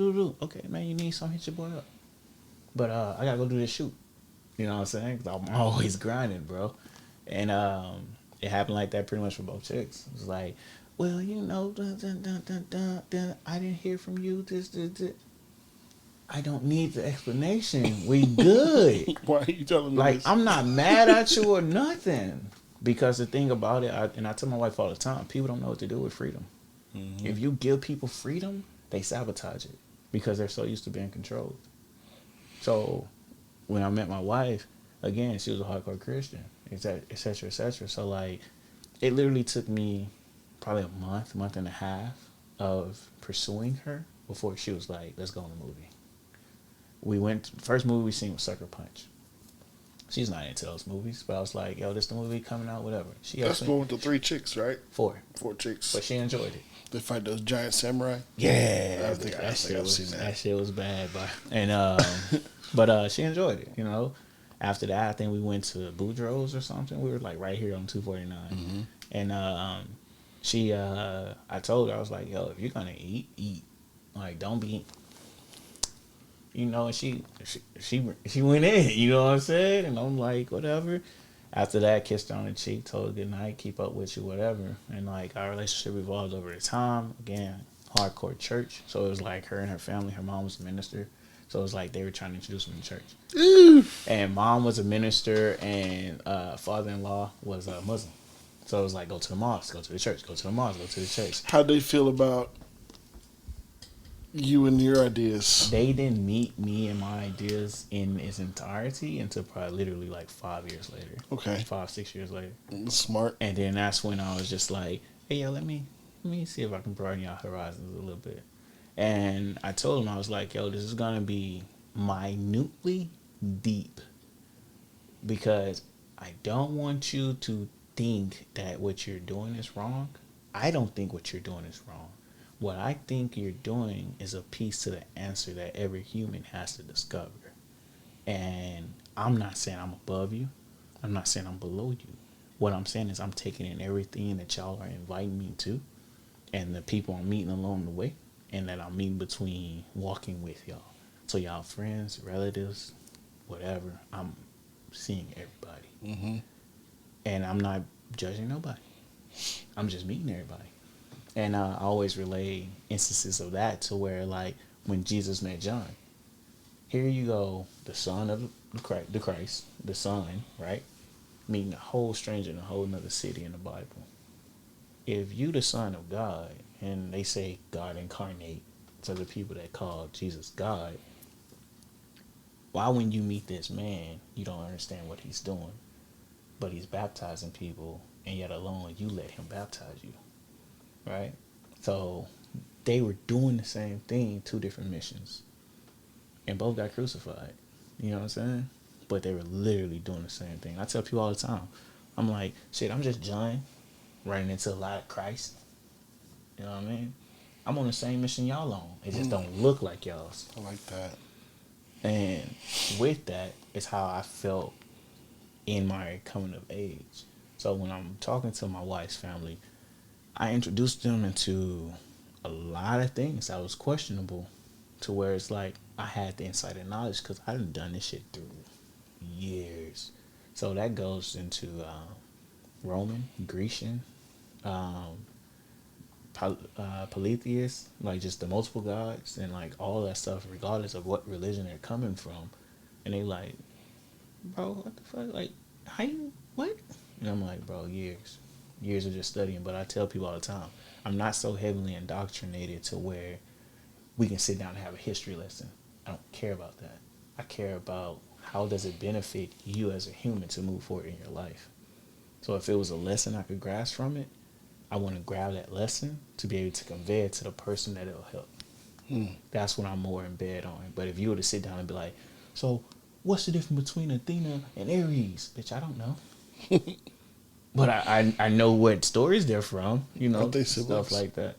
Yes. See, you almost confused me on that one. But yes, they I are. fucks with God Greek damn it. mythology. I Yes, fucks with they that are. And but it's just shit like that, bro. And like that's been me all my life. So like when I meet my wife, man, it like literally, my wife just told me like it took her until last year for her to actually trust me. And but I know that with a woman, trust isn't, I trust you. It's not that. Their trust is buried under pillars that you have to meet as requirements. And a lot of men don't stand around that long to meet those requirements. And then you may see on social media where it's popularized to where a lot of men with high income, they don't give a fuck about those requirements because it's just like, I can have any woman I want. I ain't got me no requirements. Cool, kudos. But in the same sense, if you're tied into the way I'm looking at life, it's like, okay, we can thug this out. As long as you can understand, no attachments, no expectations, no titles, we can do whatever. You know what I mean? And shit. I she just want to was say, with it. those rich dudes, they can have any woman they want. Them niggas be lonely. Even with the women that they want. That they pick. They just, man. Because like you said earlier, bro, Superficial. humans need humans. Right. And that was one thing that the world identified during COVID. You need the next human. I don't give a fuck how antisocial, introverted, whatever you are, anxiety, your ass felt lonely as fuck during COVID. You felt the opposite. You was an introvert, like, I need to get outside. I talked to fucking people that usually suffer from social anxiety. I need to get online. Why you getting online if you literally struggle with social anxiety? So why you trying to talk to people? You should be in heaven right now. You know what I mean? And but yeah, dealing with my wife, man, it's been a journey. Cause like I mentioned earlier, that spiritual awakening, that shit was 3 months of hell for me. And while that was going on, her sister simultaneously had a spiritual awakening and lived next door to me. So both of them were in the same house. And I literally like barricaded them to where it's like no family contact. I probably like let one family member at a time to them. And there was so much more going around in that, bro. To where it was just like, what the fuck, man? And the thing about it is that I guess with me dealing with so much internal work when I was younger, that how I seen what they was going through was child's play. But for them, it wasn't. Right. And this even led to like both of them getting locked up, thrown in the back of the paddy wagon. They took them to the hospital, sedated them. They was getting ready to check them into the psych ward. At the level they were at, they were gonna have to take the medicine. When I was like, I'm like, you ain't get my wife no goddamn nothing. Sister-in-law neither. Because I know what comes after that phase. You know what I mean? Tell me about. You got a little girl, right? Yes. Tell me about that whole experience, like from when you found out that you were having the baby to. Tell me about that first. Okay. How was that? How'd she tell you? She tried to hint towards it. She didn't come right out and tell me. And Were y'all married at this point? yes. Cool. Yeah, we were. And she was hinting towards it. We were staying with her sister at the time. We was in between houses, and shout out to little sis for helping us out during that time, and family, of course. And she was just like, something's going on, and like we were headbanging, bro. You know, like this is my wife literally tried to divorce me for 5 years in a row. Damn. What was going on? It was Was more. it that trust thing you were talking about? Yes, it was that, but it's more of she always wanted to do the right thing. That at the same time, like you mentioned earlier, doing the right thing sometimes looks like sabotage. Mm-hmm. And doing so, it was that she felt like she was holding me back. But I told her that once you get it, you will understand why I choose the struggle with you, rather than just be like, okay, cool, let me go do my thing. Because at any time, I could have just walked out. Even to the day, like we understand that either one of us can just up and leave. It don't matter. The common ground is my daughter. But when she told me, it was like, all right, cool, because we was headbutting, and she took a trip to Costa Rica, and she realized she was feeling funny. So like the whole while out there, we were on the precipice of going our own ways. And then that's when she realized she was pregnant. And then so she told me, and I'm like, oh, you pregnant? You in Costa Rica? Like, holy shit! Like, okay, that's crazy. That's crazy dope. So even at this time, I was telling like, yo, I'm not really trying to break up or anything, but you know, like we can figure this shit out, bro. Like it ain't nothing that's too hard. And it's just that, like any new parent, like you always want the best for your child. You want the best for your relationship, etc., etc. So as I'm saying, like we understand that at any time, if it just goes one way or another, either there's no reassurance, there's no understanding of trust, or there's no understanding of boundaries. None of this stuff may not exist, so like the people will split. And any time of that nature, like we can split as long as the little one is taken care of. And so like that's the thing, like even like right now, she's 5, spoiled as fuck. And that's because like from birth, like we've given her pretty much everything she wanted.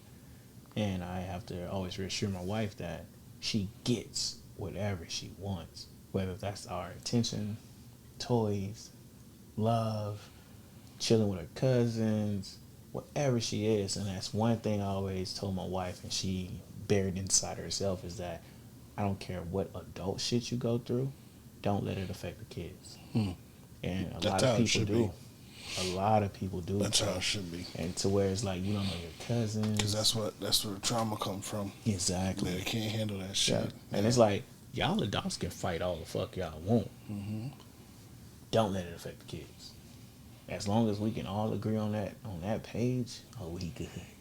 Because it's like, I don't talk much to nobody. If anybody around me is beefing, fighting, I'm gonna side with right.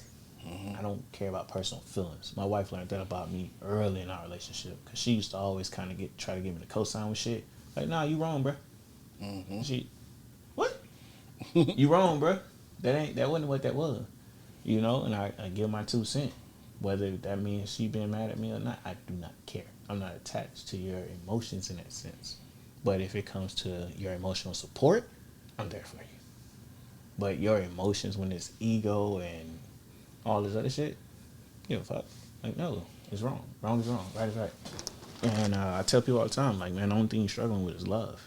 Like, you're struggling to identify the love in the situation you're in, which is cool. So, like, with me, with my little daughter, like, she is love. I tell people all the time, like, I allow my daughter so many words to where by the age 3, she could have a conversation.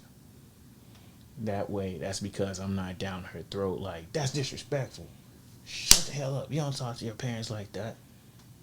I want you to talk shit to me because you'll understand conversation. Right. I want you to talk back because now we can evolve your words and the understanding of the words you're choosing to use.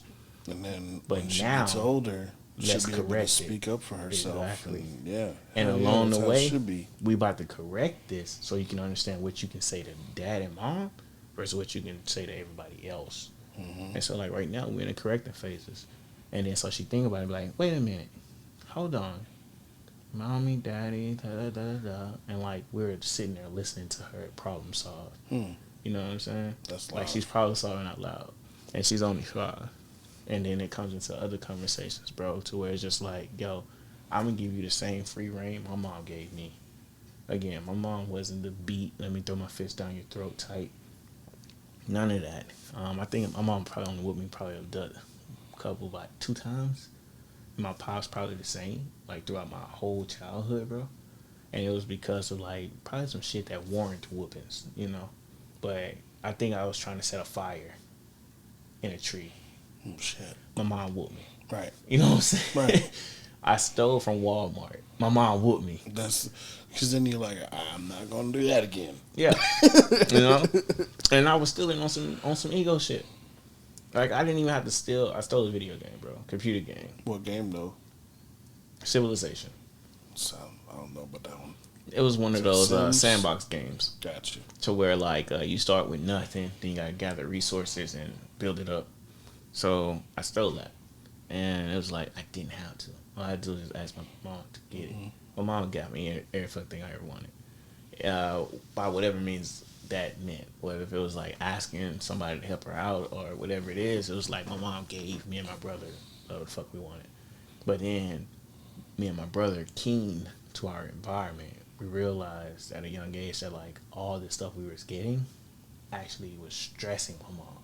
Even though she wouldn't say it or show it, it just it just processed. Yep. And it was just like, yo, even to the point to where like, bro, I started selling weed.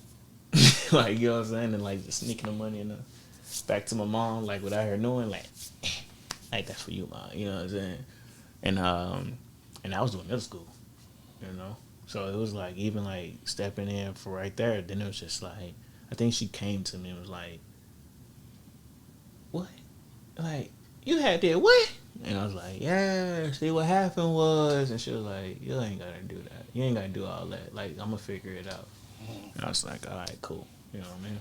That's deep. So, like, now I'm turning around and looking at my daughter, and it's just like, me and my wife had a conversation the other day, like, how do you give her the life to where she don't face all trauma? And I told her, you can't. It's impossible. But no, she can't face all trauma because we're not repeating our prior generations. We're allowing her to voice her insecurities. We're allowing her to voice her emotions. When she get mad, pout face, tears, stomping away, be like, you need some alone time? I'm not talking to nobody. All right, cool. We'll see you when you come back. Mm-hmm. Then when she come back, what was up? What was wrong? This happened. Do you know why that happened? Let's talk it out. Because if I beat you, I don't want to push you away. Right. I want you to understand, like I told my wife the other day, I don't want to get in the habit of whooping my daughter because I don't want her to identify that a man's love comes through a man putting his hands on her. No matter how much I say I love you, and if I'm your dad, your father figure doing that, I don't want you to say, well, if I love this guy that much, I love him about as much as my dad. It's okay to hit him as long as he say I'm sorry. What the fuck it ain't. So if you need to be whooped, mom gonna do that. But if I need like your attention or you just being too disrespectful, just a little pop. Like, hey, get that shit right. What you doing? You overboard. Don't do that. And then she gets it and it processes it, sees it, and I see it in her action as she's growing. Like, she got a habit of getting very anxious whenever I'm talking to other adults. So like she'll cover my mouth with my eyes. So I don't do that. That's disrespectful to them. And you're disrespecting me. And then so she know like, that's talking to somebody. Don't do that. But it's just me getting your attention to like bring you back to this world. Like I get that you're probably anxious and like you're kind of like shy right now because I'm with someone, but because you're shy and anxious, don't do what you're doing right now. So like even like just being a parent, bro, it's a journey because it's just like, how can I not fuck this little human up? You know what I mean? I know exactly what you mean. That's one of my reasons of not being a parent. But the thing is, to any new parents or coming parents, I even told her, bro, I was like, you're gonna fuck your baby up. How you could do it though is your unique parenting skill. I said my kid's gonna end up creating Skynet or some shit. With my luck, bro. Hey, we damn near there, bro. So like, if you have one in the next 10 years, yeah, it's a possibility, man. Speaking of that, and you mentioned your writing earlier, man. I got the bots writing for me now, bro. Really? I don't even write no more. That's cool. All I do is edit. That's it. Cause I think I told you before that like a lot of my stories and characters, they come from my dream space. So I'm just basically like, just a fire ass dream. I just compose it into a story, and then I just break it down to where it can actually cover a couple chapters, and then that becomes their character, that becomes their story, and then like if I dream about them again, hey, new book, you know. But if I don't, fuck it, your book over, you know. But so yeah. like by bots, you mean like you like the AI? Definitely. You just say, I need a story that has to do with this. Sort of. Yeah. So what I do is, because I'm sitting on like an archive of characters, an archive of scenarios, and like some of these characters, I've written out their plots and their stories and basically like a seed tree of their whole concept. So I drop the character, their bio, the characters they meet, and a couple pieces of those characters, along with like the plots, and I just tell the AI like, yo, I need some dope shit. And then, and all I do is go and read it and be like, I would never write this shit. You know, like, and so I still keep it close to home to where like if it is too far off from my dream, I know that the bot can probably create this same text for somebody else. So I delete that. Like, no, this don't work. So I still keep that manual work in there. That's cool. But I found that with the bots, it's a lot faster, and it's the technology I've been waiting on for years, bro. I've been using the bots recently, well, like a couple of days ago, to give me scenarios. Like, give me something to write about. Give me a situation. Give me, you know what I'm saying? Shit like that. Yeah. And that's been pretty fun. I tell it, give me 3 pages worth of whatever. I tell it how many characters each page is. So like, if you writing in Word or Final Draft or whatever, you know how many characters are per page. So I'm like, give me 3 pages of this with 550 characters per page, blah blah blah blah blah. Like I literally break down the details, and then when I copy in my information of that character, it's literally like I wrote it until it seems like, man, that's sketch. I'll never say no crap like that. You know what I'm saying? That's kind of cool. It's kind of scary too. That means like, do you think that it'll get to the point where creative minds will be obsolete and they'll just go and get all the scripts and books and everything from the AI? Not actually, because until they figure out a actual safe way. You ever watch that show, Person of Interest? No, I know what you're talking about though. But until they figure out a safe way to allow their bot to get to the internet to avoid Skynet shit, I don't know, because if you allow it to get to the internet to where it can just creatively create and literally let it do that without the whole machine learning centennial presence, then it'd be fucking awesome. Because the one thing that they avoid, like now they start writing into the back end, is to where it avoid plagiarism. But you can't absolutely avoid plagiarism because, again, although it's randomizing information and data based on probably points or your prompts, it's not to say that it won't cross information that it probably responded to somebody else. Because think about it. I think like ChatGPT is already over like 10 million users. So if that's 10 million people requesting for prompts between advertising, marketing, stories, and whatever, information is going to cross. You know what I'm saying? Especially since this thing is only going off of a database that you're allowing it to feed from. You're not allowing it to feed from the internet, supposedly. So, yeah. So you got to watch out for the plagiarism. That's why when I say, like, if it don't sound like I wrote it or it don't sound like it comes from any dimension of my universe, that shit's out the window. It can be, and I done read some dope ass shit and it's just like, nah, that ain't gonna make it to the book. Sorry. That's cool. Maybe I'll try that. I still like to do my own shit.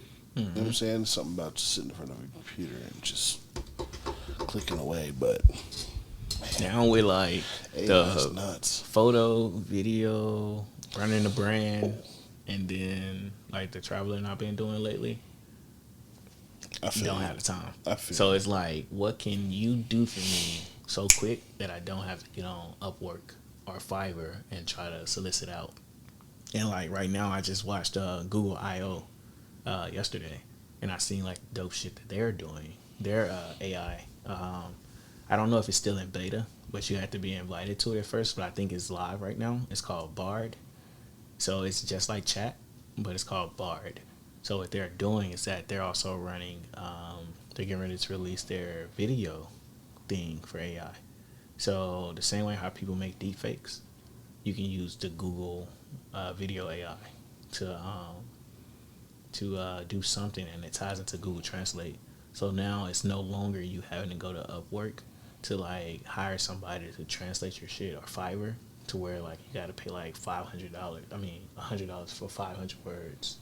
And it's like, bro, if you're doing like a 10-minute video, or like these podcasts that you have, like 2 hours and a half, we're way past 500 words. So let's just say if you were 100, 200,000 subscribers strong, and now you trying to brand out and hit like the Portuguese audience, that fucking shit, one video is gonna cost you, bro. You know what I'm saying? And due to ad revenue, you might got to change and probably like some advertising bucks or whatever. But it's the fact that with the Google bot, depending on how they actually plug it into it, you can activate the translate properties, and now you have the whole Google Translate algorithm going to your video and lip syncing. So while you're talking in English, it'll translate the whole thing with the English subtitle in the language and start speaking the language. That's fucking crazy. Because it also uses machine learning to hear your voice, and it matches your voice pattern as well. That's fucking They crazy. just premiered it at Google I/O yesterday, bro. That shit was crazy. I say, I've been waiting on this shit. Like, bro, when I say Google is Skynet, bro, Google be on some shit, bro. I said it when Google first came around. I was like, bro, they Skynet. Fuck this. Like, they are. And, like, they hadn't let me down. Even, like, with their Google Pixel phone. They're getting ready to release their new Pixel tablet. They just dropped the Pixel. I have the Pixel 7 Pro. They just dropped the 7a, which is the compressed version of the 7. Mm-hmm. And the 7 doesn't even compete with the 7 Pro. That's the Pixel 7 phone. It don't compete with the 7 Pro. Camera wise or functionality. And like I got the phone because I'm like, that camera, I'm reading the specs. I'm like, bro, that camera looks delicious. I got that camera, ain't put it down since, bro. Like it's literally become my production camera. So if I'm not shooting with the Sony or the Nikon, it's that camera. That's sick, bro. That's fucking sick. But that's man. where we are with technology. You know what I'm saying? So that's why we was like, kids gonna create Skynet. It's here. You know what I'm saying? But my thing with that though, to everybody that's afraid of technology is that's, bro, like embrace it. It's just another form of yourself. Because the more you try to push it out in a way, for the people that's like, robots are taking over, you're making yourself obsolete. I say it's just God taking another form. That's it, man.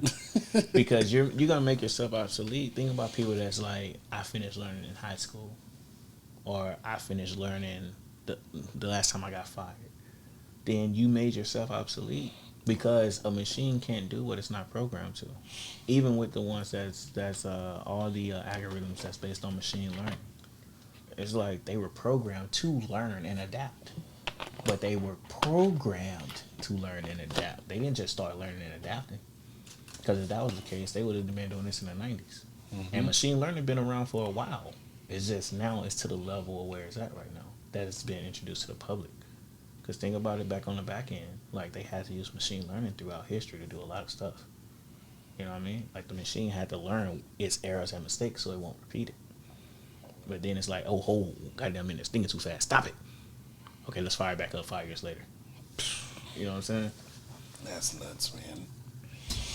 Well, shit, man. Do you have any questions for me? Yeah, man. How we looking on production, man? Like, what the story's looking like? You got time these days to actually write? Oh, man, I try to write every day. Okay. I try to write every day. But right now, my focus has been... I've been recording myself reading my short stories. Like I do all the characters. That's so much fun. Bro, it's so much fun. I just be in here practicing voices, and right now I'm working on like a little series. I got 4 episodes written. It's like a little audio series. Okay. That's I felt like I built the platform with the podcast, so now I'm going to do what I really want to do with it, and I'm going to put these stories out, and I'm going to be... I'll send it to you, bro. You can check it out on your way home. I got one recorded that I'm ready to share. You know what I mean? I want to do some cover art for it before I put it out like on the internet and stuff, but... Send it to your boy, man. I got you. For sure. I just... so yeah, that's really my main focus. I've just been writing this script. Okay. And recording it on, like I said, I do every character, the kids, the women, bro, every character, bro. That's crazy. Because that's something, like, I love audiobooks, especially like fiction, and there's a couple guys that I look up to, and they the ones that have like the good production, like with the money, they'll pay to have a guy and a girl. Or like each character will have their own actor. But most stories, it's one dude or one woman playing everybody in the book.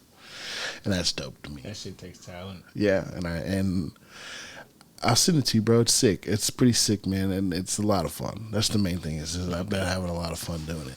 I did an audio book and I put it on Wattpad. It was to my story. It was a short story I made for a contest, but like I actually kind of liked the story. It was a spin-off from one of my older stories. A lot of things from P90 is in general with the characters, but I called it Unicorns Are Real, I believe. And it was just about a boy's infatuation with a girl.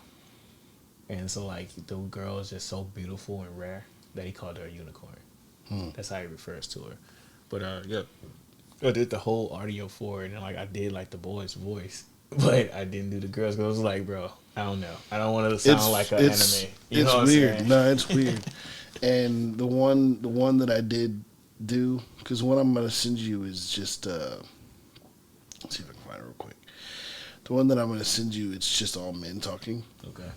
and but I have recorded with like female voices, and my problem is that I make them too sexual.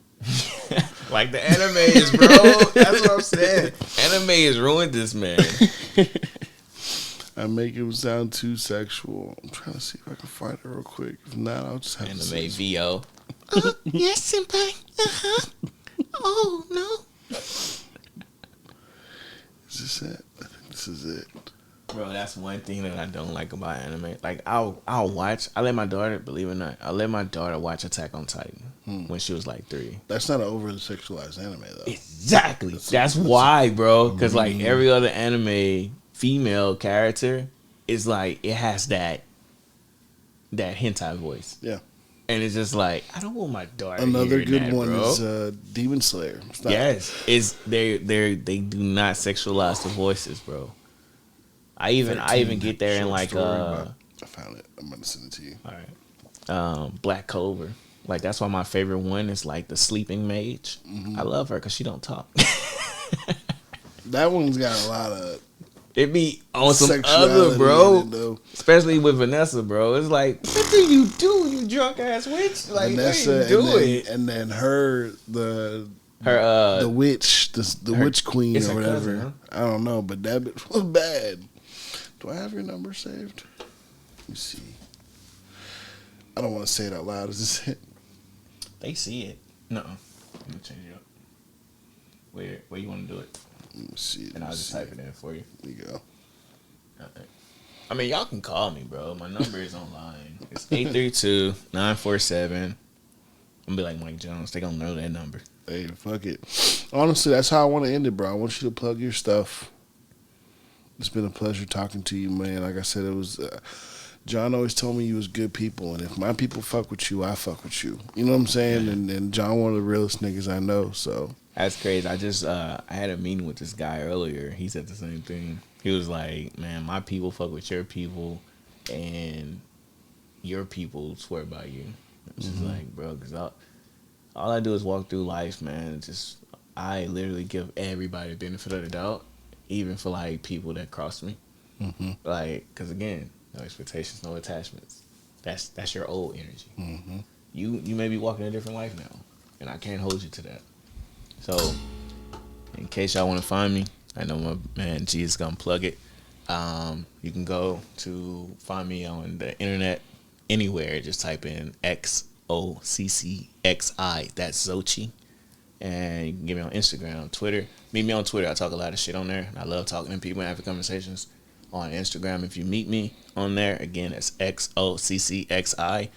That's where I just post my life, and I'm just redoing that page. So you're gonna start getting a lot of new material now.